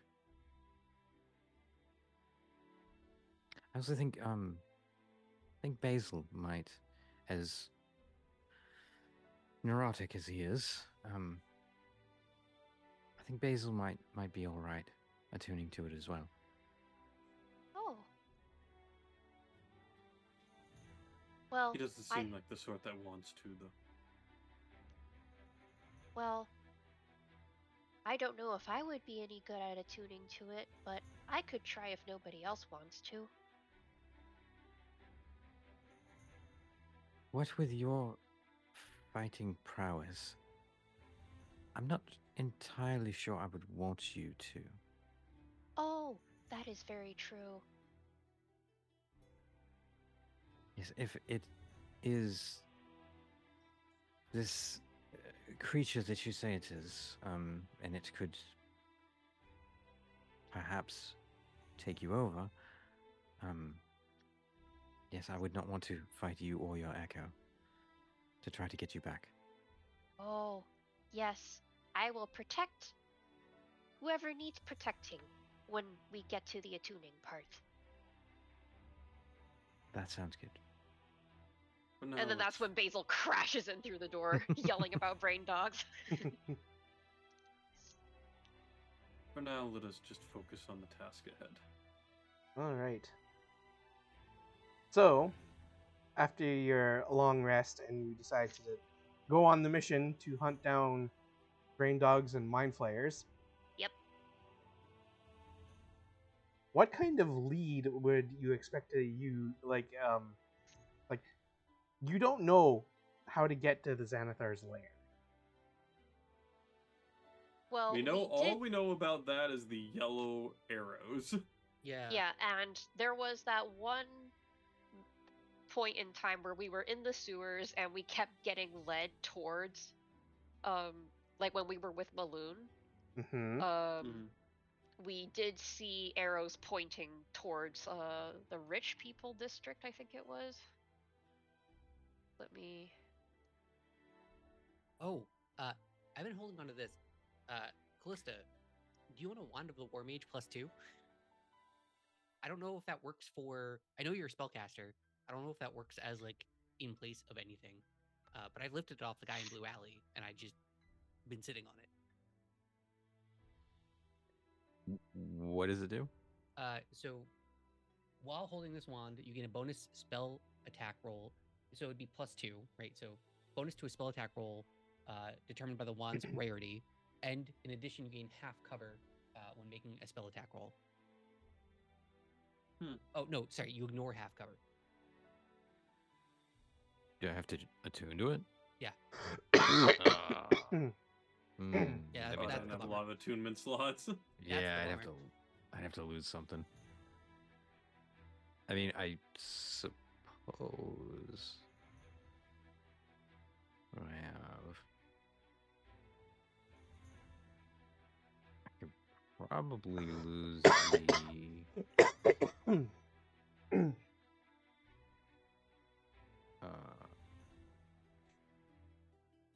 I could probably lose the gray hand token. Oh, you don't like the advantage on deception, persuasion, and intimidation checks against city guards? That's not Yeah, for but you. that's only. If it was for everybody, that'd be better. You do get a dragon strike though, and that's cool. Sure, yeah, I'll take it. I'll hand it over. You see that it has like a bunch of moon stuff carved into it because Basil was trying to tinker with it and make it better. Ooh. Oh, this is very pretty. Oh, yeah, I was just trying to, I couldn't use it, and I was trying to figure out who could, and then I was absentmindedly, carving some moons into it, and I was like, oh, right, I'm not the only spellcaster, so here you go. I very much like the moon motif. That suits me very well. For Shadowed, I am wearing full plate for this engagement. Okay. And I looked through my notes and I couldn't find the name of the specific district. I think it was the Castle Ward that the tunnels were pointing us to. Yeah, Uh, it was. So we know the sewer grate that Brain Dog Balloon led us to. Mm-hmm. And that was where we were led the closest to a lair of some kind. So we could start there, basically.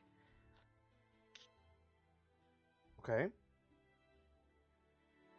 That would be Peach's suggestion. Also, Hoodie, what was that thing called? Wand of the War Mage. +2.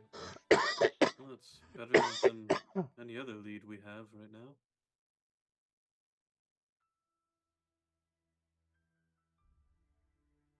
Yeah, Basil will be 100% on board on just going into the sewers and poking around.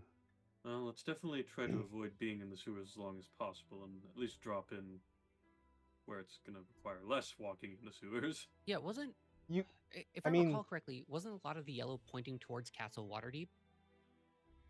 well, just the castle ward in general. Oh, okay.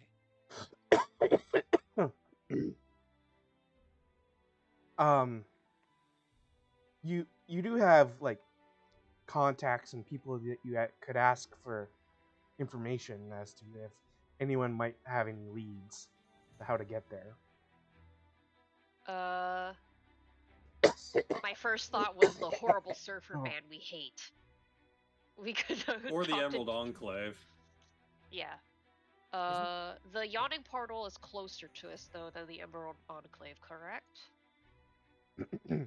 We could drop by there, I believe so. ask Yeah. for a line. Yeah, we could go to the yawning portal, ask Jalister, and if Jalister doesn't know anything, we could go to the Emerald Enclave. What was the name of the orc woman? Wasn't she Yagra? kind of positive towards us? And isn't she... I remember all of the various contacts that we've made. It's been a lot. Yeah. A lot of So- really, really long-winded names, too. Well, But I think yawning portal first? okay, sure. Yeah. I have Sounds no like a good qualms idea. with that. Yeah. Hopefully we Don't find have any Jalister. glaive of warnings to deal with. Yeah. Uh-huh. And if nothing else, maybe the Doom Raiders are there, and they probably don't want mind flayers on the street either. So if Jalister doesn't know anything, we could just swing up to them and be like, "Hey, I know we turned down that invite because you're the team of puppy kickers, but And then we killed some of you. yeah." Well, maybe we didn't. but I'm pretty sure that we did. It's all I- water under the bridge, clearly. Well, because like we don't know, because the Zendorem at the villa were not puppy kickers. The one in the house with strings, I think, were the Doom Raiders. Oh, okay. Well, then I guess we're not going to talk to them then. And then the one at Blue Alley weren't the Doom Raiders, correct? We have no idea. We just know that he was a surprisingly powerful spellcaster that we really lucked out in bonking to unconsciousness before Right. he could cast anything. Okay, so you're heading to the yawning portal. Yep. Yes. Okay.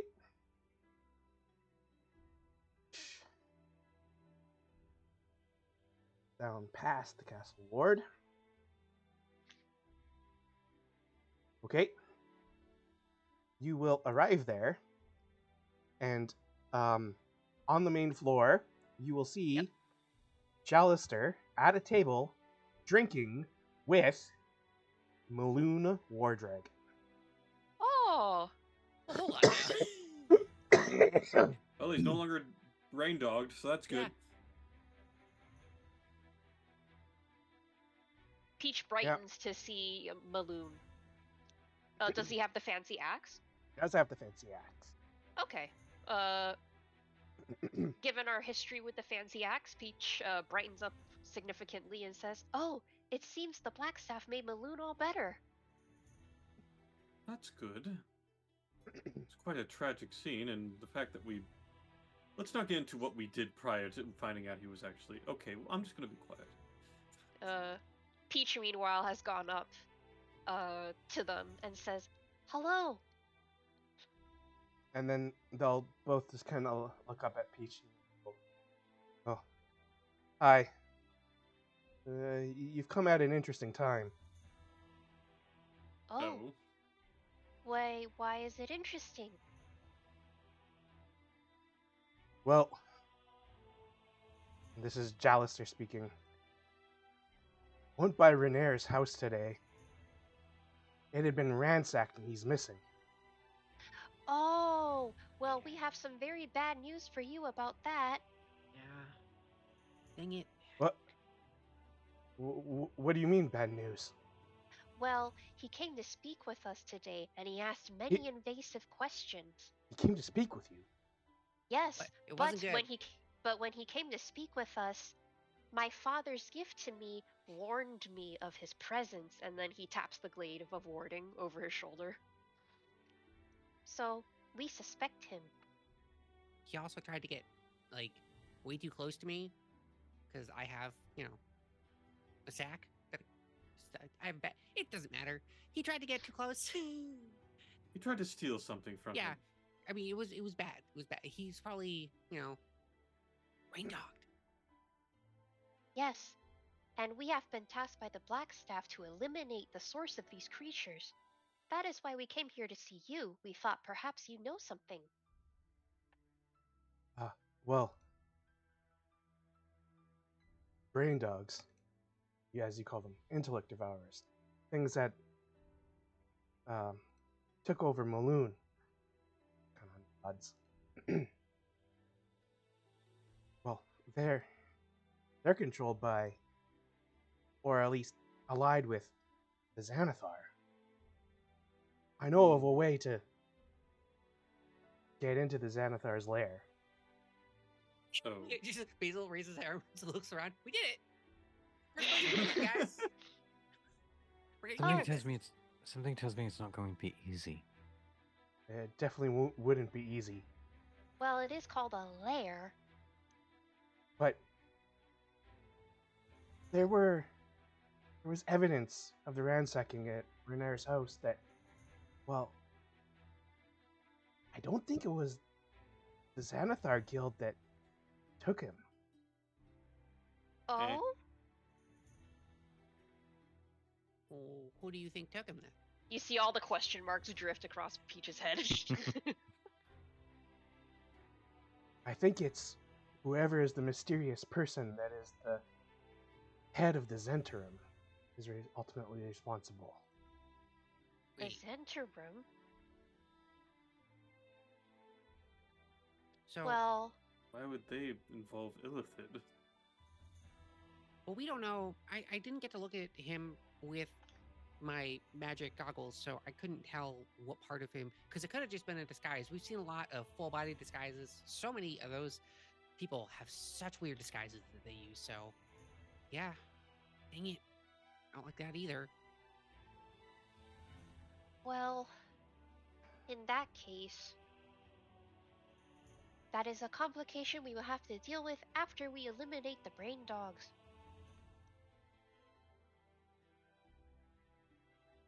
It seems you think it's not in Xanathar's lair, but in Zentrum. Well, there were signs of there having been things like flying snakes and symbols of Bane. That means absolutely nothing to Peach because Yeah, they Peach and didn't Basil- meet a priestess of Bane. Peach and Basil Me look at each and other. What do you Callista are mean, just babe? kind of eyeing each other like, huh?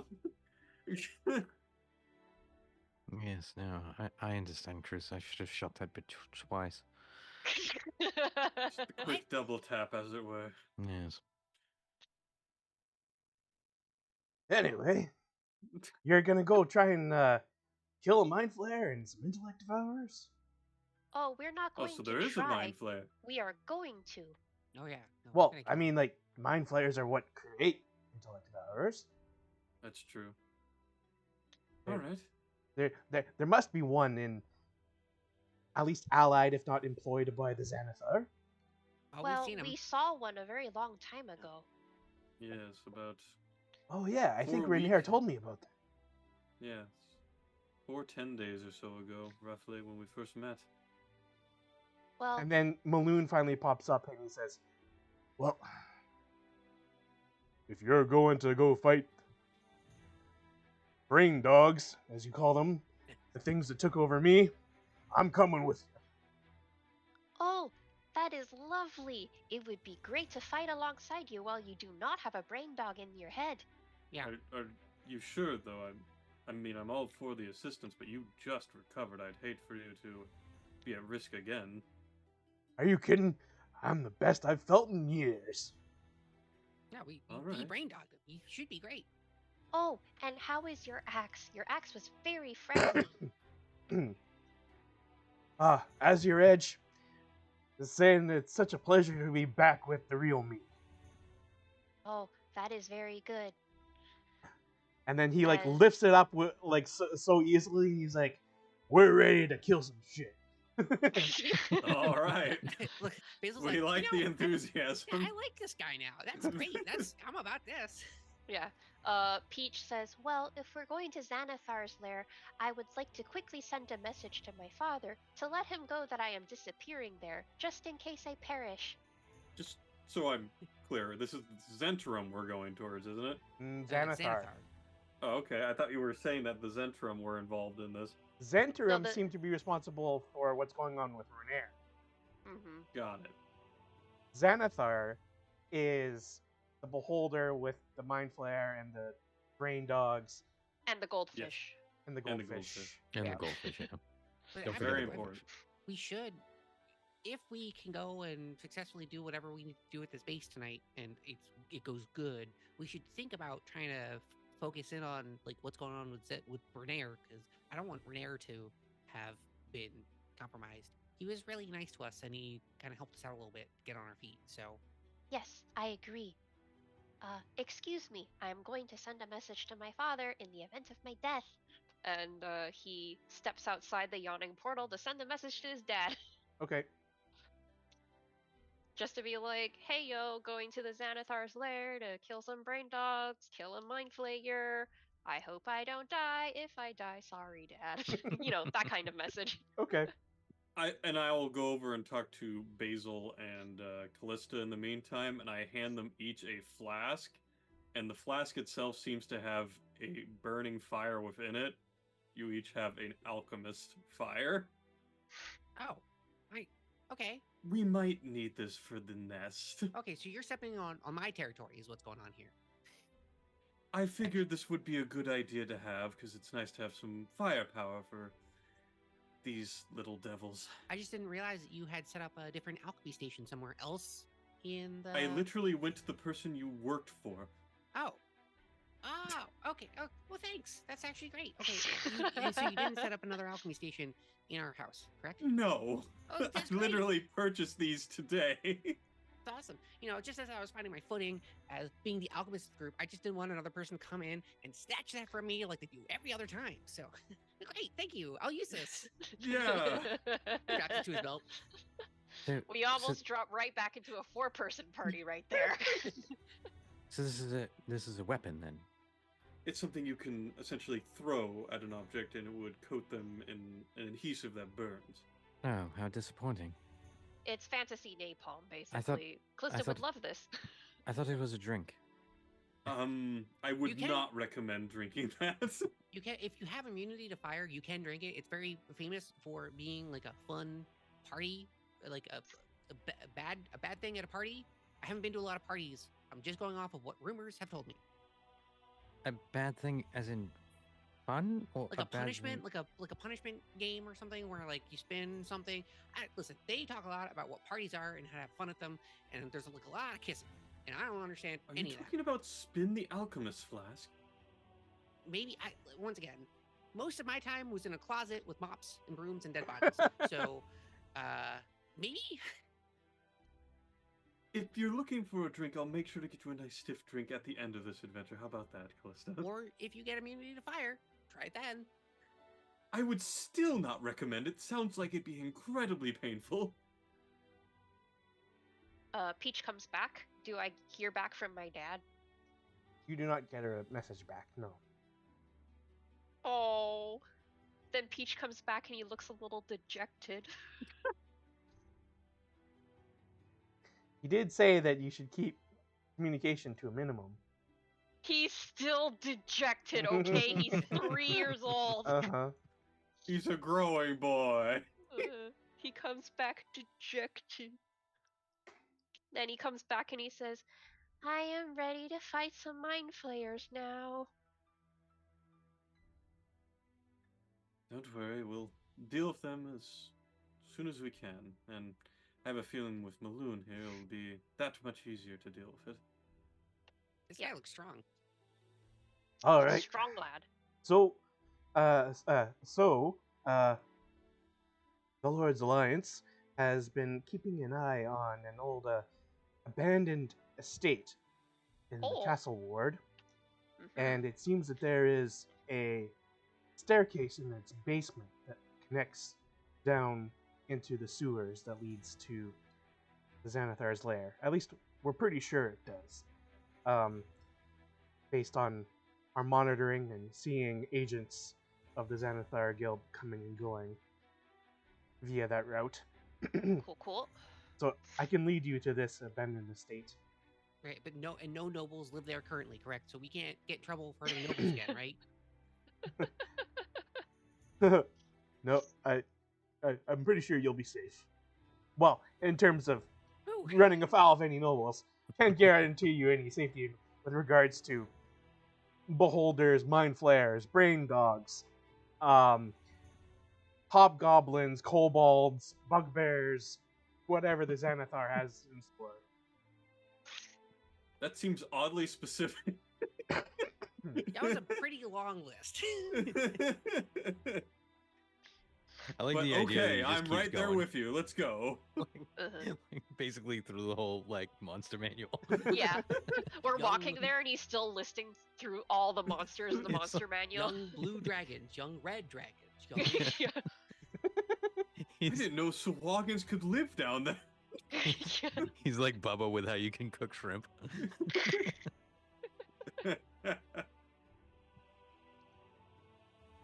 As we're walking, Peach is just gonna sidle up next to Peach and just go, "Hey, so we should have a talk about the whole the found drow poison in the basement. And Oh. there was a person with your yes. dad, so your dad's probably knows like a drow, and that might be like a Brigandirtha thing. I don't know. Does your dad know any drows?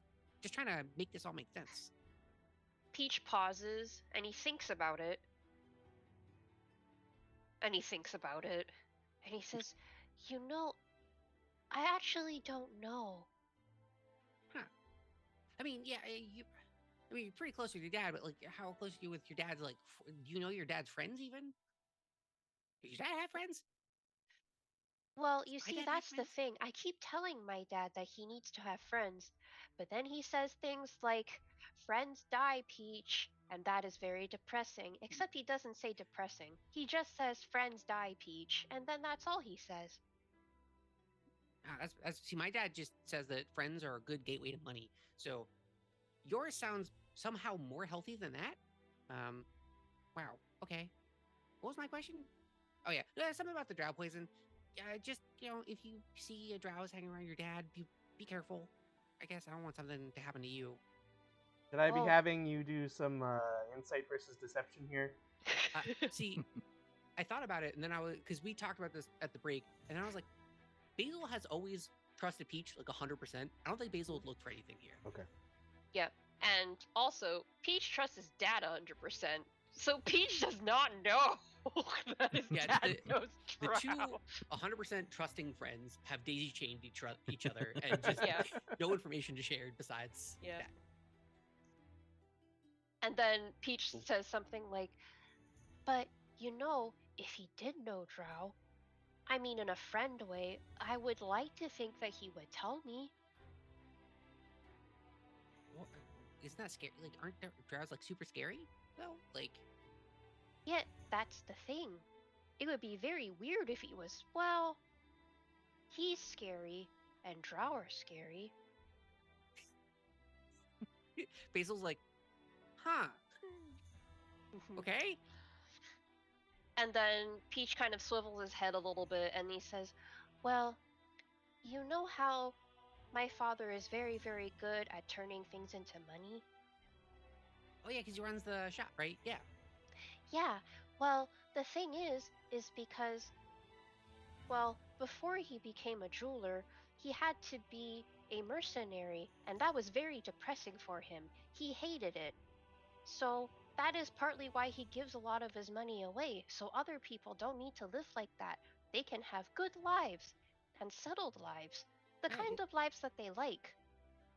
Basil's like, Basil thinks for a second about that and is like, wait, yeah, isn't that how he found you, right? He was a mercenary? Yes, that's kind of why he gave it all up. Yeah. Okay. Okay. Yeah. Uh, you see math being done in Basil's head about all of Cruz's backstory. Yeah. Oh, all right. Yeah. Okay. Well, I mean, that's good though that he's giving it away. Yes, so, well, I've heard that sometimes drow who are in the Underdark and are very depressed try to escape from the Underdark, and then when they come up to the surface, they are even more depressed because people do not want them around. And so, because my father likes to give money away to people who want to make a good life for themselves, I could see maybe he could have given money to drow in order to help them start a life, but he has never really talked about that. Well, I mean, this wouldn't be a scary drow. It wouldn't be a good drow because they're a drow that put someone in our basement not once but twice. And they could have been tailing your dad the second time, remember? Because Lip said it's all second person, but they said they That is saw a drow the true, first and time. there were people who were hanging around his, his apartment Yeah, just and want his to make sure shop. your dad's not in trouble with the drow because they seemed pretty like about something. That is true. Well, I am glad we had this chat. Yeah, if you ever find any drow poison, let me know so I can make more of it. I am so sad I used it and it did not work. And they right. can they start talking about that. I'll hand you another vial of drow poison. Oh, thank you. He'll put it away in his pocket. So excited. Okay. Perks up right away. So, Jalestar leads the party in Maloon to this abandoned estate in the Castle Love it. Ward. Perfect. And he'll let you inside and then says good luck and goes on his way. Mm-hmm. As soon as we walk inside, I'm going to cast See Invisibility. Okay. How long does that last? That lasts, let's see, 1 hour. Okay. I will try to remember that. As soon as we're inside, Basil's gonna trip, overstep, and go up and eat a face full of dirt. Or Um, sewage. Yeah, so this place is dark and quiet and dusty. Lots of various different kinds of tracks in the dust. You can follow them down into the basement. And then there is a trap door in the basement that opens up to a spiral staircase leading down. Does Maloon go first, or are He'll- we leading? He'll let one of you lead the way. He'll bring up the rear. Okay. I'll go first then. I will. I think I have the furthest dark vision of everybody here. I was gonna say I'll cast Eyes of the Night on Oh. Peach and the rest of us because I could do 4 Cool. creatures. Okay, because Basil can't see that. Basil, I think, is one of the only people who can't see in the dark. And Well, now you can. Now you can super see in the dark. Oh yeah. And You have dark vision out to 300 feet. Nice. Okay, so I'll put Peach in the front. Okay. And can I have Having an another echo. me? Yep. Yeah. I'll put the echo in front of me. Yeah. Ta-da! You come to the bottom of the spiral staircase. To like a vestibule area with a door, and on either side of the door are sconces with flames erupting from them. Well, that's not shady at all. I shall proceed cautiously and check the door. And Is it also, unlocked/locked? also as Peach is checking the door, I would also like to cast. What's it called? What's it called? Vigilant The- Blessing? Yeah, that's the one. I would like Oh. to cast Vigilant Blessing on myself. Also, as you were descending the spiral staircase, the walls of this narrow spiraling staircase are carved with opened eyes that glow with a faint magical light. Well, that's not spooky at all. Hold on. Wait, guys, if you were trying to hide where you were, would you announce everyone to the world that, like, yeah, this is where I live? That's crazy. Well, they're just that that means that they confident. are extremely confident about murdering all their unwanted visitors. So let us be confident in ourselves. Huh. What do you think would happen if I poked one of these eyes? I wouldn't test it, honestly. Basil's raising his sickle up to an eye. Really? Yes, unfortunately, might be some sort of alarm system for them. Is there anything funky about the door? It is a large circular stone door. Oh, Does it have an eye on it as well? No, Oh, does it Come have on. a lock? no. Oh, I guess Peach will give it a push. Okay. It Do is I a need to roll big for that? stone tablet, I'm assuming, right? Like a stone door. Yeah. It it requires a little bit of strength to push it open, but then once you do, it'll slowly swing open, revealing a hall beyond. Oh. And make sure here.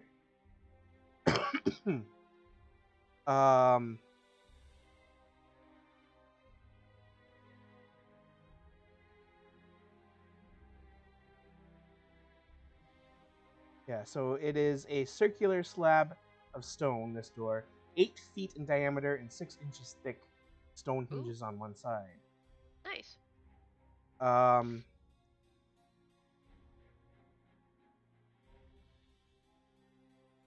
The doorknob kind of on the door looks like a circle with spokes coming out of it. That tracks. is that another religious symbol? Well, that was often the symbol in the yellow paint. Right. And now this hall beyond.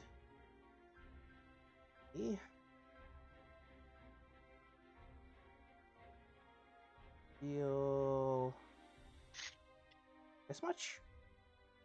Gotta be Okay. very careful how much he shows. For some reason, just Tomb of Annihilation vibes immediately upon seeing an empty hallway. Just immediately was like, no, no. No, no.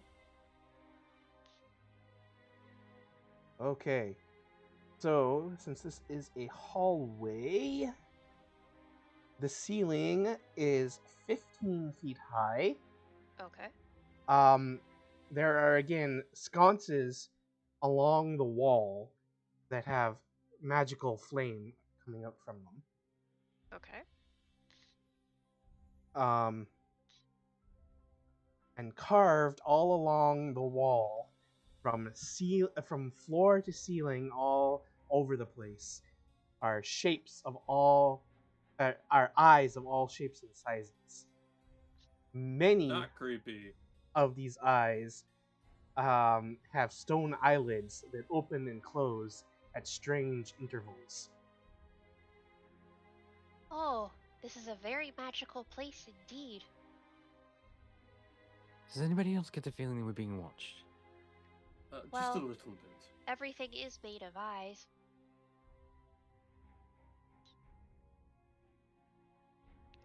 Is this a dead end? No, there is more hallway down that way. Wasn't sure.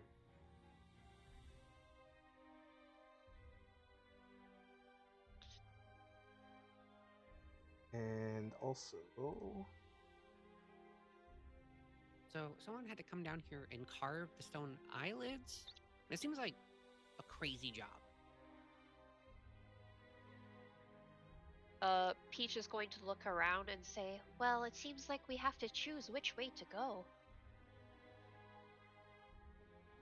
Yes, it does appear there are several ways around. So, as you come out into the hallway and as you look down this way, which I'm assuming Peach is doing, please Yep. give me a perception check. Okay. Percepzione. That is an 18 for Peach. Okay. So at the end of the hallway down here is a large set of double doors. So these are semicircular because they'll still make a circle, Okay. but each half is a semicircle. And descending from the ceiling near the door Okay. is a ghostly eye stalk. Oh. Okay, so I'm leaving. Peach is going to freeze at seeing that and kind of like pat the others and whisper, there's an eye stalk over that door. With the door? Yeah, right there. In between, where the two doors would meet, above the threshold, right there. And he points it out for Cruz. Oh. That's disgusting. Maybe let's see if the other door is less disgusting. So he's going to poke his head around the corner. Is the other door less disgusting? Okay.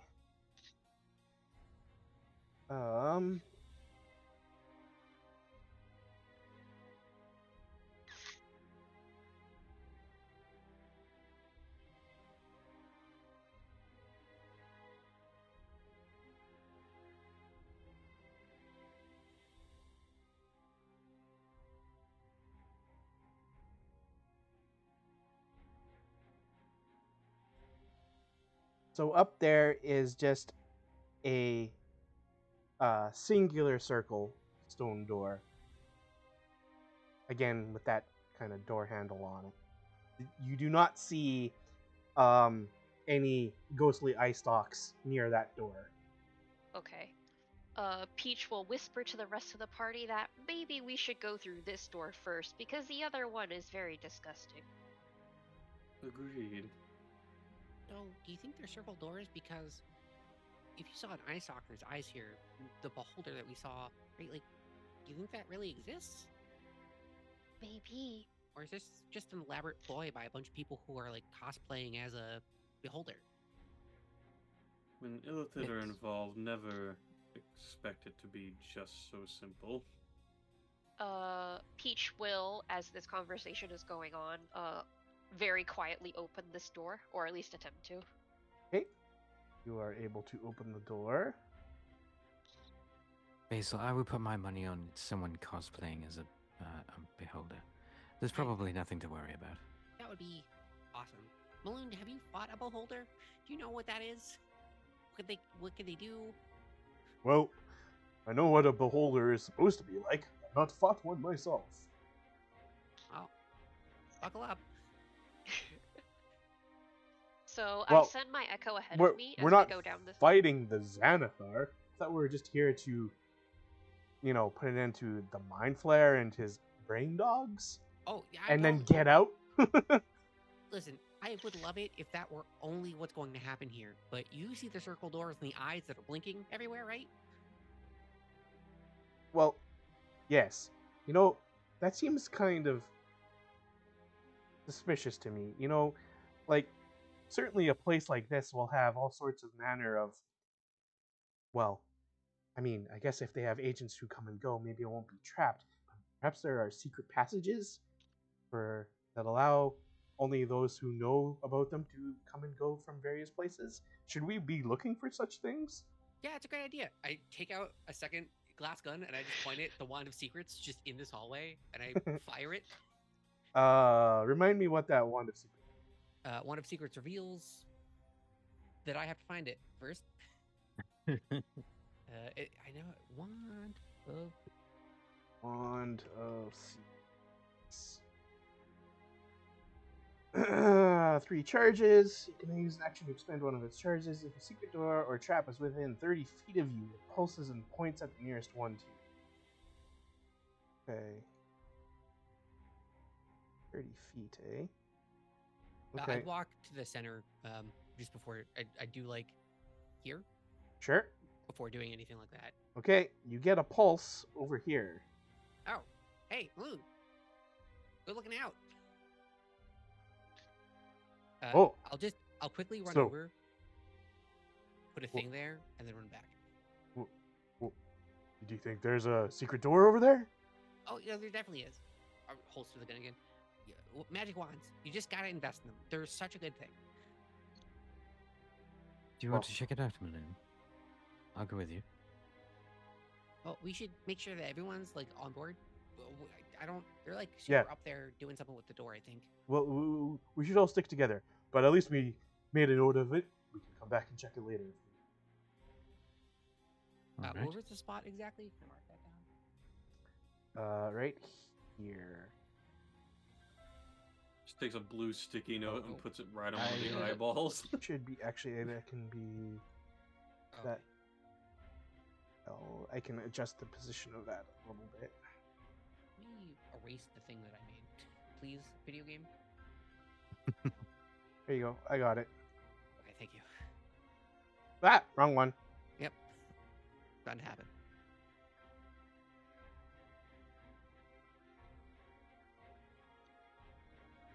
So are we gonna It's- go through the secret door, or are we gonna go through the hallway? We just found that while you guys were up inspecting the hallway up there. Peach, Bruce, we found a secret door over here. Don't know Oh. if you want to check that out or keep going the way that you're going. But we all do want to stick together, so we should probably make a Agreed. decision. Will that eye stalk be able to see us from there? I would imagine. Oh yeah, definitely.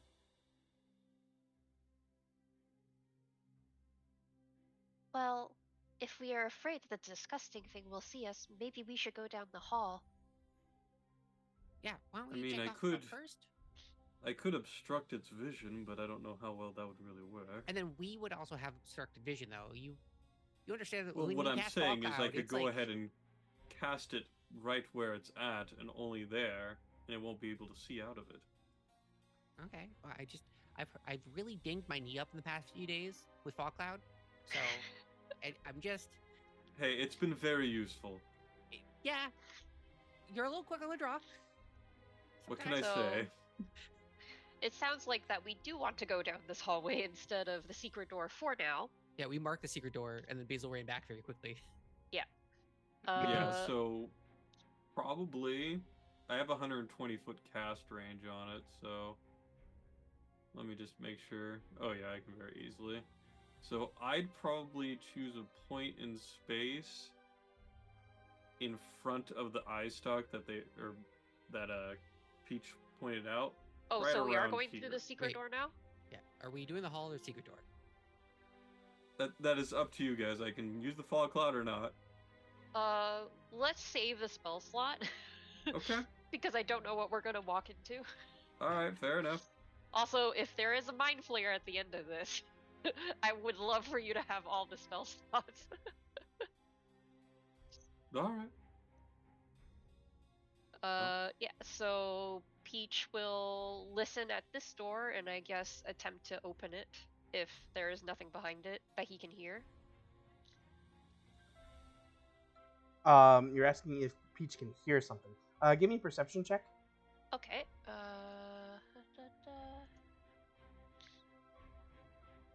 that's a 19.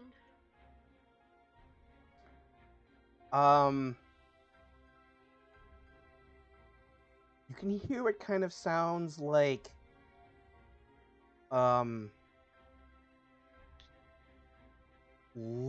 like a very low, gurgly, rattly sound. Oh God. Okay, so I let the party know. So secret door, secret door, secret door. We about that? Gurgly, rattly sound, huh? Yes.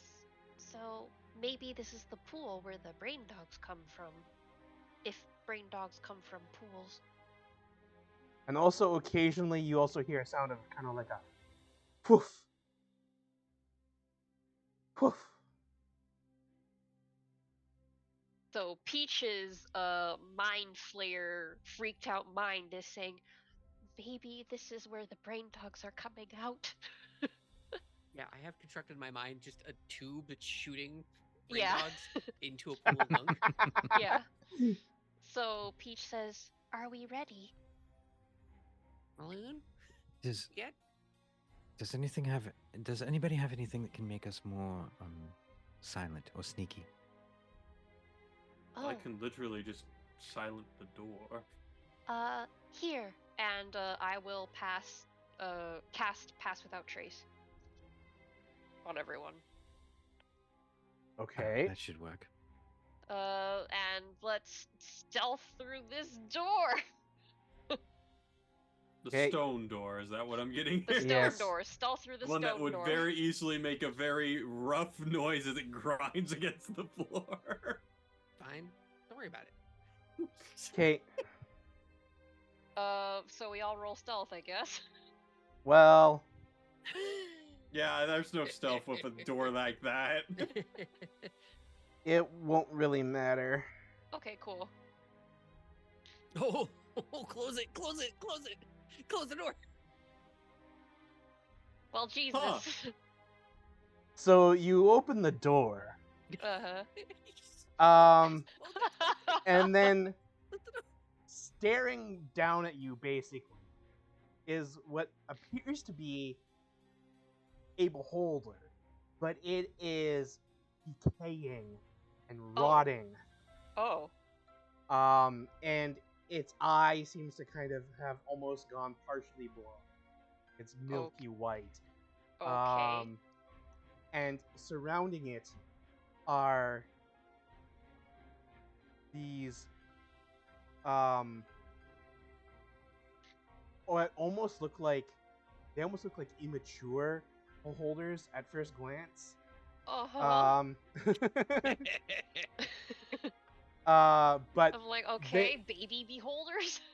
but as you observe them more closely, they seem to be a bit more amorphous, or like kind of like not like completely solid. Oh, They're still okay. breaking Interesting. into this reality, right? Shadow, what the fuck am I looking at? So Peach sees this and Like he looks back at the well, others. like they almost have like a fungal quality to their appearance. Okay. So Peach sees this and his head just does the complete like snap around backwards and he's like, uh-oh. Close it, close it, close it. Okay, Peach closes the door again. Okay, so do we kill that thing or nah? We don't have to go in that room. We can just close it. That guy looked real bad. Well, for the safety of the city, we should, shouldn't we? Do we all turn around and look at Balloon? Yeah. Well, it wasn't a mind flare or the brain dogs. I mean, maybe we have to go through them to get to it, but I say we choose our battles wisely. Okay, we can come back to that later. Yes, if we're going to choose our battles wisely, I think it would be wise to go check out this secret door that we found. Yeah, no, So, for sure. fog cloud? Okay, I secret ran door, it- secret door. We go right back to the secret door. With the chalk that I used for the secret door, I just write underneath it, real bad room. Underline it. I Wait, yeah, I'd probably hold on, go hold ahead on. and cast No. Wait. Before you cast anything, I'll grab your hand. Like as you put your hand up. Okay, yes. I'll grab your hand. Wait, no. Before you do anything, But I like Fog Cloud. We know. We all know. It hides me. I will cast darkness around the eyeball, the eye stalk. Well, that's basically the same thing. Yes, We but can still see. yes, but mine doesn't use any magical energy. Oh. You guys will want that fog cloud later, I'm sure. Yes, and later when we need the fog cloud, you'll have the energy to do it. Fantastic. All right, so I guess there's darkness over in this area. Yeah, I will attempt to figure out the secret door. If darkness is obscuring this area, I will go into it because blind sight. So I Well, assume I I think- would be able to. Wait, It's where's only 30, right? the eye stalk is over here, isn't it? Yeah. Yeah, Yeah. so I he's don't- probably casting darkness over here. I'm casting darkness right here, Oh, like okay. around the eye stalk. I'm circling it with my mouse, like you guys can see that. Yes. Yeah, I wasn't sure 100%. how large the radius was. About this big. About yay big. Okay. So figuring out the secret door. Okay. Secret give you a Pez. door. A guidance Pez. Guidance Pez.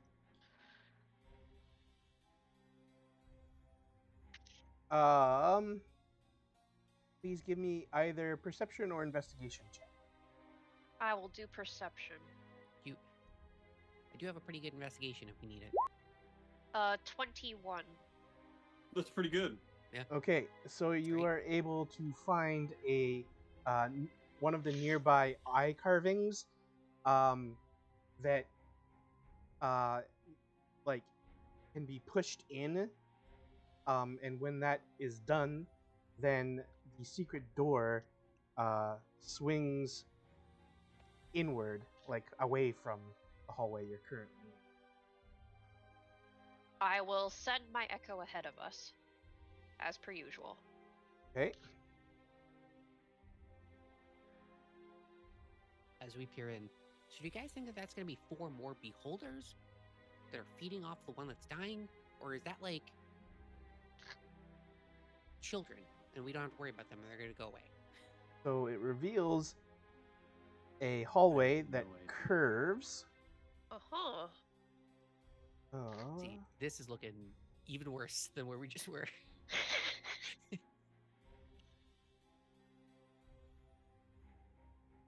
So you notice that along the hallway at certain points here are what appear to be incredibly lifelike statues. Oh, Jesus. Naturally.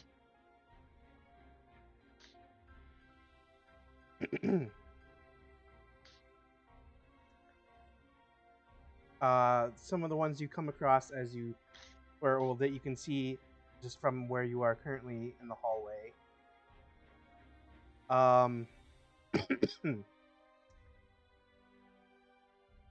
One is a human. One is a dwarf. One is some kind of elf, and Uh-huh. one is a tiefling. By the way, Peach looks at all of these and goes, "Oh dear." Can I make a history check? Does this ring a bell? Sure. by the way, Shadow, do you have the camera on the? Oh, yep. Sorry. Oh, just the 10. 10? Yep. Okay. Roll a 3 plus 7. So all you would really know is that one of a beholder's abilities is the ability to turn living creatures into stone. Great. If we Well- go around that corner and it's a bubble there, are we running or?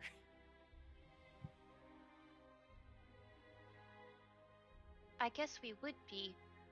I find myself quite capable of handling things, but I do not think I could fight a beholder. Let's hope it's not come to that, but we'll do what we must.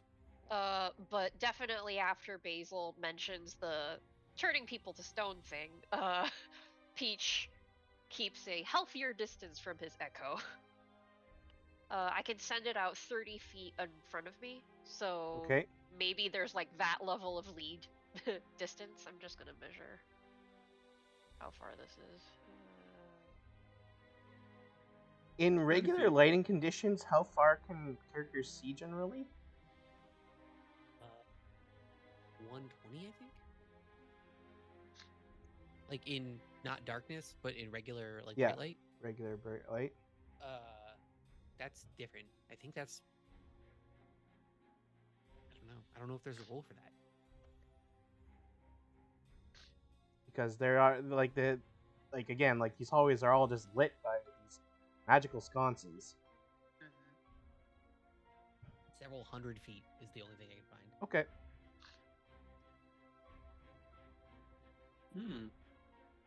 So again, long hallway with these statues, which are probably actually petrified creatures. Yep. Multiple alcoves or doors coming off of this hallway. Okay.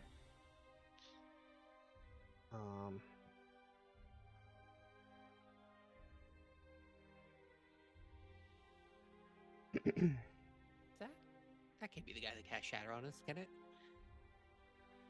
He's dead. Yeah, Yeah, I we was gonna murdered him say. real good. And Maybe he had a brother.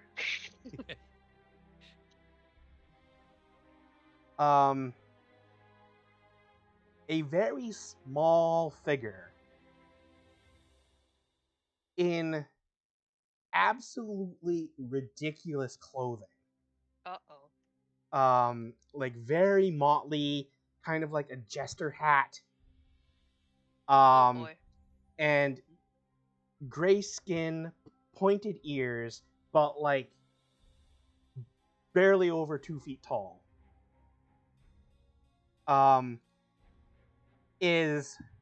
Seems to be like dancing and cartwheeling up and down the hallway. Okay.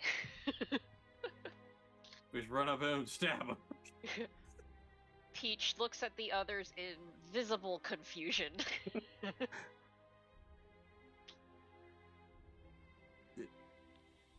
It's doing cartwheels. You want to just kill him? That feels pretty brutal. I don't think we need to brutally murder it. I don't want to raise the alarm either here.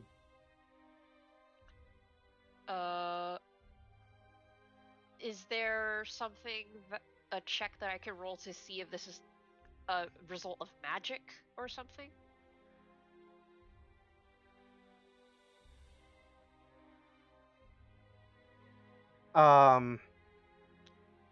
I mean, he kind of just looks like a little guy. He's just a silly little guy. Yeah. Just a silly little guy. Just a silly little guy. Peach In this looks at the ridiculously others. long hallway. Yeah,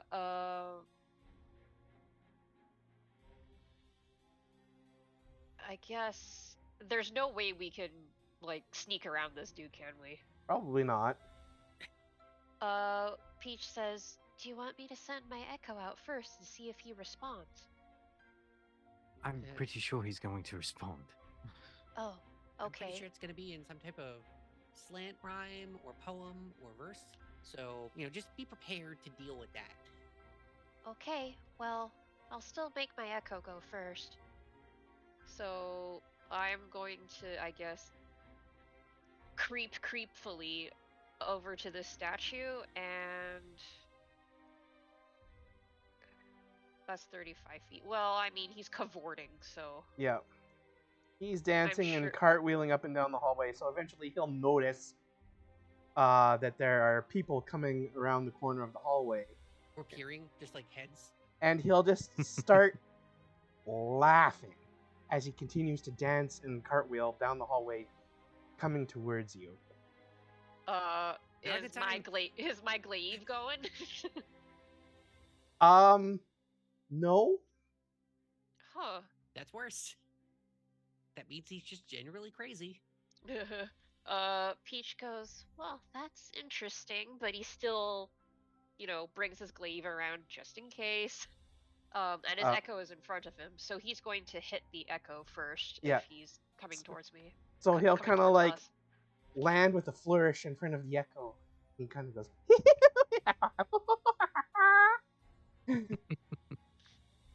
How lovely. I come with a smile. In slaughter I rest. I can be contagious, but my medicine is best. What am I? I look over. I called it. Uh, Was uh, it again? And then he'll like do a backflip and like do another pose. I say again to you, I come with a smile. In slaughter I rest. I can be contagious, but my medicine is best. What am I? Peach Give me pokes an his head out answer. Peach pokes his head out from behind the statue where he's like, hiding because he's having his echo to take, just in case things get violent. And he says, laughter.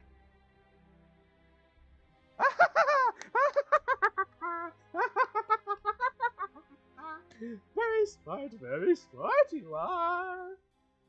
And he'll just continue cavorting down the hallway back the way from where he came. Okay then. So I guess we can check this door now. It seems like we're okay. We can check out this closest door. Oh, you fine folks may not want to open that door. Is there a reason or just cuz? Yes. What's behind this door? Oh, there might be sleeping guards and thugs and bandits. And what about that door over there? Which door? This one. Oh, Yeah, I'll just point at one of the doors. that hallway leads to the ones who watch. Let's not go through that one. And what about the door passes?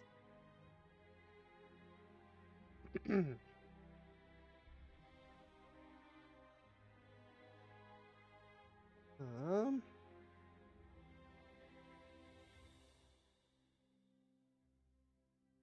That is the room of the one who best serves the many-eyed one. That does not sound like Brain Dog Nursery. And That his sounds pet. like And his pet. Oh, what a fearsome pet. Peach looks at the others and whispers, Maybe not that one either. Maybe we should just ask. Yes, none of these sound good. well, if it's the best man to the many-eyed one, wouldn't that mean most likely a mind flare? What's your favorite door that you like to go in the most? And he'll come dancing and cartwheeling, doing flips, coming back down the hallway to talk to you. And he'll kind of like give a flare gesture and bow. He'll say, Flutterfoot, Zip, Swiggle, at your service. Flutterfoot. Mr. Swiggle? Zip, Swiggle. Sorry, Zip Swiggle. I didn't know if it was hyphenated or you had like a middle name situation going on. Sure, yeah. What's your favorite room to go in here that won't immediately kill everyone? My favorite room. That doesn't result in your own or anyone else's death.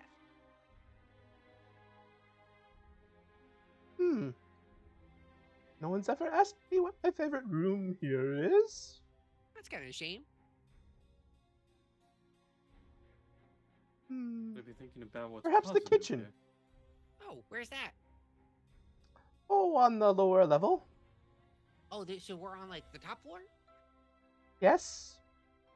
And how many floors below us is the kitchen? Is it just the two, or is there like a lot we have to go down? Here's just the floor below. Okay, and does that also have like a bunch of sleeping guards and the like, or is that one just, just the kitchens? Well, if they're not sleeping, they'll probably be in the dining room partying, Are which they is near partying? the kitchen. Is there a reason to party? Is that why you're partying? There can always be reason to party. Okay, all right. Well, can we help you with anything? Are you like good? Do you want like a snack or something? I have potatoes.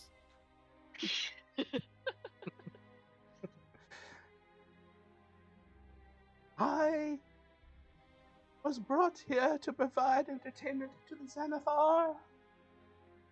He's not sought out my services of late. Well, Is that's that- incredibly sad. Is he the big eyeball man? Well, yes, he is. The many-eyed one. Yeah, he looks pretty bad.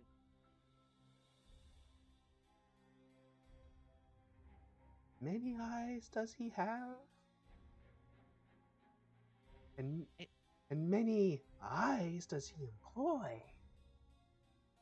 Okay, are you about to do some like spooky stuff? Because I'm just a little bit worried for his safety because there were 4 other dudes just floating around him, kind of sucking vital juice out of his body.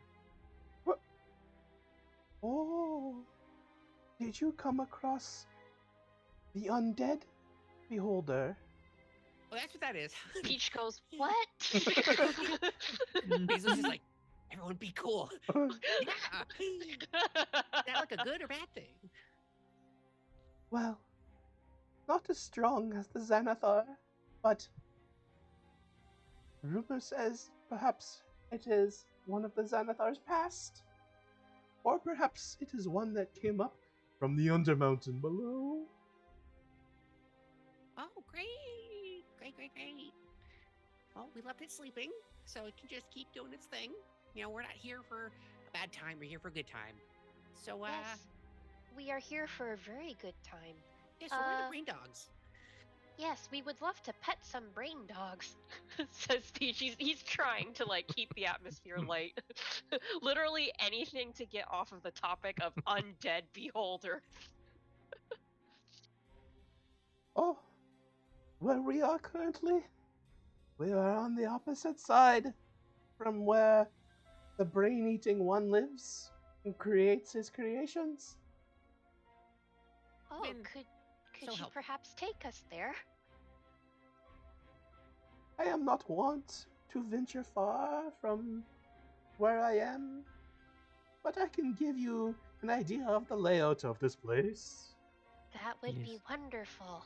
If you could point us in the right direction, that would be fantastic. Oh, a direction to take. Go back the way from whence you came, Okay. then head south. Then go around a curved hallway. Then head east through many chambers until you come to the place beyond the frog people. Sorry, what? I am loving this. This sounds great.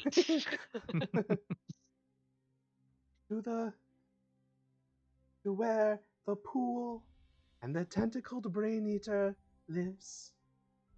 That's great. That's so good. Okay. Well, The eye stalks are going to be bad for us?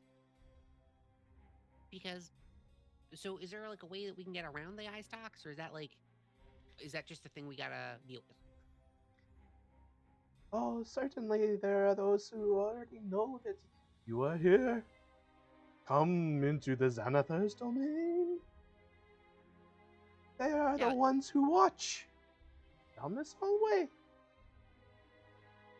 Okay, we're gonna go. It's been a good day, but we're gonna The skedaddle. ones who watch report all that they see. That sounds wonderful. Well, we hope you have a nice life. Should we pay a visit to the ones who watch? They might have questions for us, sure, yeah. Yeah, are they question people? Emotion at Zip Flagmar. I forget his name already. Flutterfoot Zipswiggle. Yes. But yes, knowing you folks and the names. um, How can we possibly make Flutterfoot Zip Swiggle more ridiculous? Yeah, I don't know if we can. That's a tough one. um,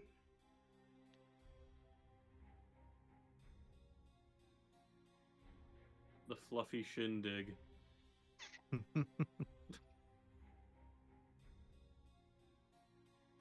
well, if the ones who watch were to be neutralized, have their eyes become neutral, then they could not report what they see to the ones Yes, who that's it. listen. That's exactly what I was thinking. Okay, are you laughing because you want that to happen? So confused. Flutterfoot just enjoys being alive. I think Yeah, our that's new reasonable. friend here, Flutterfoot, is quite possibly an agent of chaos. And I like it. Oh, okay. Well, we're gonna go. And then down he comes Fluttershy. up and like he grabs onto like the bottom of Callista's shirt, and then like he all of a sudden like the like his gray skin like just becomes very pallid, and like he has a serious look upon his face, and he says, "Don't let Xanathar turn me to stone." And then he goes back. He lets go, and then he goes back to his dancing.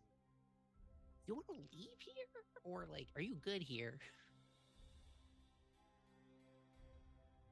I think we should go ahead and deal with these watchers, and maybe this friend of ours will be able to escape. All right. Fluttershy, Zims, Swazzle, we're gonna be back. Hopefully, it's good.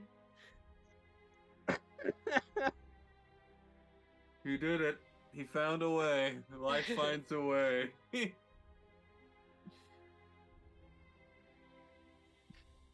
I guess we'll go over. This was the hallway he was talking about for the ones that watch, right? Yeah. Okay. So I guess we'll start approaching that doorway. Yep, I'll send my echo out first, as per usual, because if anyone's gonna turn to stone, that's the expendable one. Well, actually, should have revealed probably more of that hallway because it's just an open hallway. Oh. Oh, You No. Oh. well, not that far.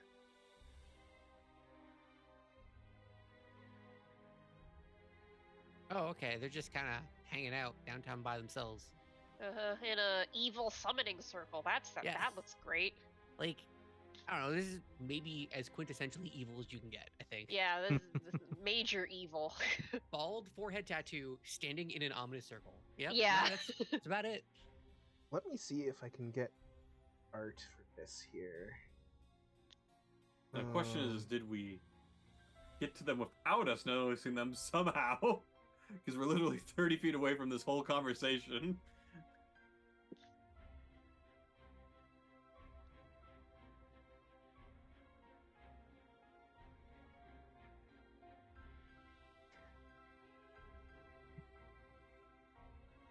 Okay.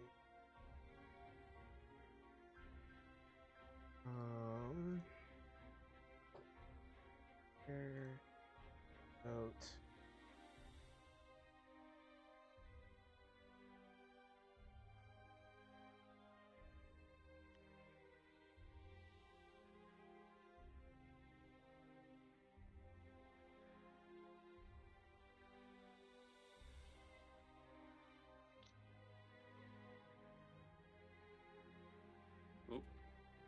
Oh, great. Oh yeah, and they have like the long unkempt beard. Beautiful. Yep. Well, So, not all of them are bearded, it looks like. Oh yeah. So, there are 5 bald dwarves, their heads covered with purple eye tattoos, sitting around the edge of a glowing circle on the floor. Their Uh-huh. eyes are shut. Protruding from the ceiling above them, above the circle, is a large, flaring bronze thing that looks like the end of a tuba. Uh-huh. And then it connects up into like basically a pipe that runs up into the ceiling and presumably out of the room. Okay, so I guess that's the mega horn for, hey, things are happening here. So this is where maybe silence would be important. I'm literally just sitting here like I can do this. Put me in, coach. This is my time to shine. Uh-huh. So yeah, I will. I'm assuming we're going to engage. Yeah, because it The- seems like we The need. one nearest the hallway starts to speak something. Nope, silence. Okay, I'm coding Right on top of their circle. They I'm are very quickly- talking. coding everyone's things in like potent poisons. Uh-huh. where did I leave Maloon? Oh, there it is. Okay. Initiative time. Well, I'm looking at the time, and I think that is perhaps where we will leave the Ah, cliffhanger. right. Mm-hmm. Darn. Well, we'll get right into combat right away afterwards. I feel like Mhm. a level 20 World of Warcraft player that walked into like an end game zone. That's what this is. Yeah, this is so far above my pay grade. I should not be here. What are Well, you it talking is about? a We're lair. It level does make 5. We're sense. fine. Yeah, this is very. We're gonna hit the things we need to hit, and then we're gonna GTFO. Yep. We'll take what we need to fight.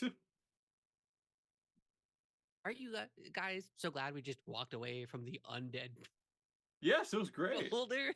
Uh-huh. What a move. What a great move that was. Good thing it's, more or less blind and couldn't notice us. Mhm. Is it Behealoth? What's the tinier version where there's still I read once about the whole life cycle of the beholders. Well, Gazer is the smallest A one. gazer, right? There's a spectator. Yep. I don't remember if there's any other ones. Because they're born from their own nightmares, correct? Yes. Yeah. Horrifying. I hate it. Well, we have come to the end of yet another session. And I am very excited that you are in the Xanathar lair. There is some interesting stuff that can happen here. Great. Yeah, but we're gonna speed run it because Yep. we're not morons. Oh, you guys don't want to check every room? I mean, I I mean, want I to check would- every room. I would love to check every room, but I feel like I'm gonna run out of class features if we do that. By the second or third room? Yeah. Oh, for sure. Uh, Yeah. so I I'm think gonna- we're gonna hit this one, and then we're gonna take out Brain Dog Puddle, and then we're gonna get out. I'll even take a sabotage. Like, even if we don't kill the mind flayer or we don't like stop the brain dogs, but we halt them, great. Hmm. Such a win. All right. Well, how about we go over to Drew so we can do our wrapping up stuff and outros and whatnot. Drew, what did you think about tonight's session? Was there anything that was a particular highlight, or maybe something that you really didn't like, or and then if you have anything else going on? that you Oh, might wanna it's plug? it's always fun. I enjoyed the role playing between Callista and everybody. It was nice to get like a small vignette with almost everybody, with everybody. So that was cool. And the highlight, clearly, I mean, and this is objective. It's not my opinion. The highlight is Fluttershy, fucking Zimbottom or whatever the fuck. Pretty Uh-huh. good. Absolutely, that was delightful. The fact that you could hold a straight face after going through that dialogue, impressive nonetheless. I just had to channel my inner Kefka or the Joker. Or Yeah, Yep. that's the energy. There you go. I got a lot of Zorn and Thorn from Final Fantasy IX out of it. Okay. Uh-huh. But yes, I had a blast. It was great. And I also stream if you want to come over by my stream at Drew the Damager. Hmm? I stream on Sunday nights. I'm playing Outer Wilds. Yes. Getting close to the end. I am. I'm very excited about it. Have you figured out what to do? Or are you Sort of. okay? That's the hardest part. So yeah. I think he has pretty much all the pieces now. He just needs to decide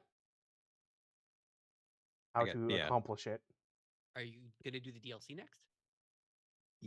Yes, but I'm probably going to take a break. Yeah, the DLC broke my brain harder than the game did. Really? Yes. I think Shadow was there, and I was aggravated throughout most of it. And then when everything clicked, my brain literally expanded 4 sizes. Yep.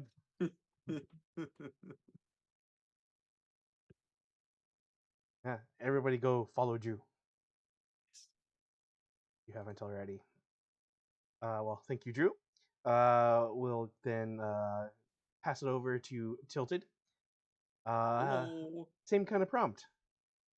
Yeah.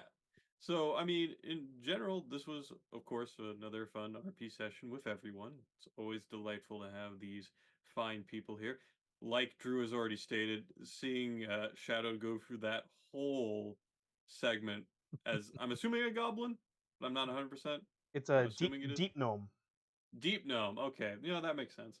So that whole thing was amazing. Good job there. I was also glad that for a nice change of pace, Drew's character got to actually have some conversations with people. Like for the most part, like he's there, but he's been more in the back. And that's like I want to get him more in the front. I gotta he needs to be there too. Everyone's an important part of this story we're telling, and of course it's always nice to continue to weave backstories and stuff into the narrative as well. Obviously, we've been pursuing Peach's backstory a bit more, but it's also leading into a lot of the other characters' backstories, at least me and Basil. I don't know so much about Callistus right now because I don't know it as well as Tam's backstory, but yeah, overall, it's been a fantastic time. I look forward to the next time we stream. And in terms of where you can catch me over at twitch.tv/tilted gaming. I just finished Coromon, so I'm going to be playing some Slay the Spire on Friday, and then we'll also be choosing and voting for the next game that I'm going to be playing for like a week or so of just playing out a new RPG or something. Good. Well, thanks, Tilted. We'll go over to Hoodie. What did you think about tonight's session? Had fun. I feel bad about throwing the twist in the beginning there. Oh, Once again, I was just like, no, I gotta honor this somehow. But so I might have gotten a little heated trying to. I mean, I also did. it could have sent this whole session in a completely different direction. Yeah. Oh yeah, 100%. I'm glad I Again- stuck up for it because I didn't want to see Tilted's character just get eaten for like a session. But Again, that was my choice as a player and a character in that situation. So if it played out that way, it is what it is. I was just, from my character's perspective, it was like, okay, no one wants to do this, but someone has to do this. I thought it was a real fun time of like then that kind of breaks the conversation open of the okay, so this is in our court. What do we do about it? And it's the very real life situation of having a conversation with a bunch of people and no one wants to hard commit to anything. And then after the conversation, a person approaches you and they're like, so I think the exact same way that you do about this. it was when Callista approached Basil and was like, hey, so I also want the money and I'm cool with doing the thing. And Basil was like, yes. And then like Basil kind of knows that Cruz is a little bit in because Cruz was already kind of futzing around with stuff. And it's like, okay, so the only one we don't really have is Peach, but that just now we have a numbers game. Now we can have a real conversation about it. But it was like an actual. It felt like we were actually in the moment of having that conversation that I've had so many times with friends about what food you want. And then someone comes up and they're like, hey, so I was actually about pizza. Do you guys want to get everyone on the pizza train? And we're all just like, we actually all want a pizza too. So that'll be fun. Or just get everything. Shadow, thank you for committing to Fluttershy. It's such a hard thing to do when you have a goofy character. So thank you. It's a hard ask all the time. I can't wait to see where this goes next. I can't wait. I also have D&D on other things. Okay. If you care about it on my channel, we haven't played in a while, but they're gonna kill like a Feylord or something. It's fine. Don't worry about it. Kill a what? A Feylord. It's Oh, fine. Feylord. Listen, Yeah. the guy who runs the Feywild congregated all the powers of the Feywild and merged their concept of the Feywild together to create a giant weather machine to rule the world with in a maniacal evil guy fashion. They're gonna kill him. It's fine. Don't worry about it. It's fine. All right. Yeah. If you're interested in that kind of D&D stuff, go follow Hoodie over on Oh My God, a Truck and tune into their D&D on Sunday afternoons usually. Yeah, Sunday 2 to 6. And finally, Gubby. Hello. It's me, Gubby. Yeah. Like everyone else, I very much adored Ziploc Danglebag. And Flutterfoot Zipswiggle. Lock Danglebag is so far in the right direction. That's the beautiful part. Listen, that's what I said. The Ziploc Danglebag. You went down like 4 cul-de-sacs over. Yeah, favorite part. And again, love that Callista got more of the RP with everyone because after Tam, we were just all overshadowed by his passing. And yeah, the comedic gag of opening the door, seeing the undead beholder, and then just closing the door immediately. Perfect, beautiful, awesome. The thing is, it wasn't just the undead beholder, some other amorphous blobs. Yeah.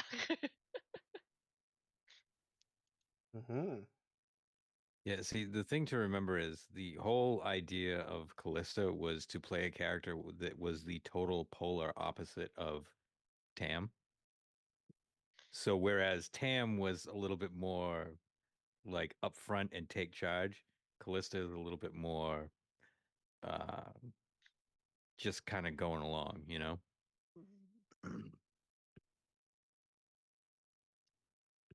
Still got the rebellious streak in both of them, though. Well, yeah, that's true. We're gonna reverse mug like somebody on that one. That reverse mugging is still going to be the funniest thing ever. There's so many. The fact that it was not even like 15 sessions and Tam has left an impact on all of them. Yeah. Well, I am very excited for when we play again. Yes.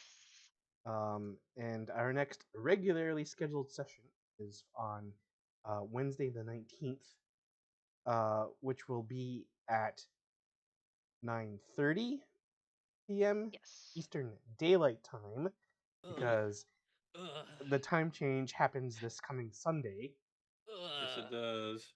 Which then disgusted noises affects some scheduling things, mostly due to the fact that me, where I live, does not observe DST, and all the rest of you live in places that do observe DST. So, if I could, weird. Sorry. If I find a way to stop doing it, I would. but I can't because everyone else does it. So I'm just stuck. Yeah, just permanently have us fall back, and therefore we always gain an hour. Perfect. Dude, there's nothing quite as disheartening that Saturday night as looking at the clock and seeing it go like from 1 to 3 in the span of what seems to be 30 seconds. Yeah. And then, of course, if for some reason our group is talking amongst ourselves and being like, oh, I really wish we could play again sooner than the 19th. Well, I don't know. Maybe that's an option. It could happen. Keep an eye out on the socials and the ARV calendar, that kind of stuff. But we will be back on the 19th. Yes. Let's see here. So, yeah, make sure to go follow all of us if you're interested in any of our stuff. Hey, I have a question. Yes. So this going into the Xanathar lair, Yes. would that be considered the beginning of a story arc?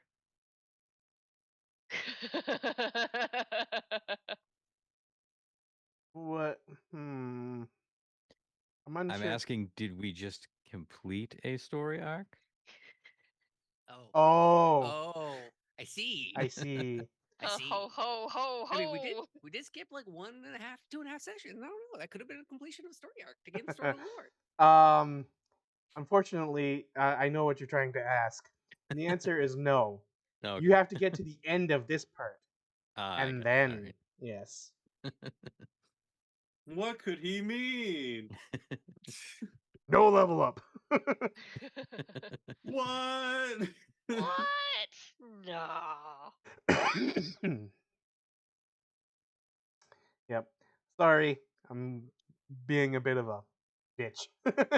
Oh, no worries at all. I'm having fun at the slow pace we're going. Well, I leveled up my party from level 13 to 14, and now after the next fight, they're going from 14 to 15. I say you take a page out of my book. Every fight, just level us up. It'll be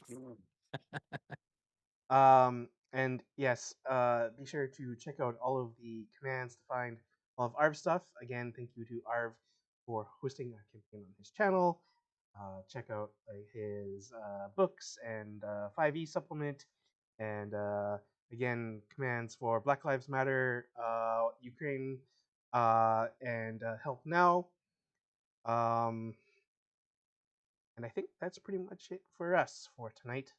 Hope to see everyone again in chat for next time, whenever that will be. If it's the 19th or possibly earlier. But thanks everyone. Have a good night. Bye-bye. Bye.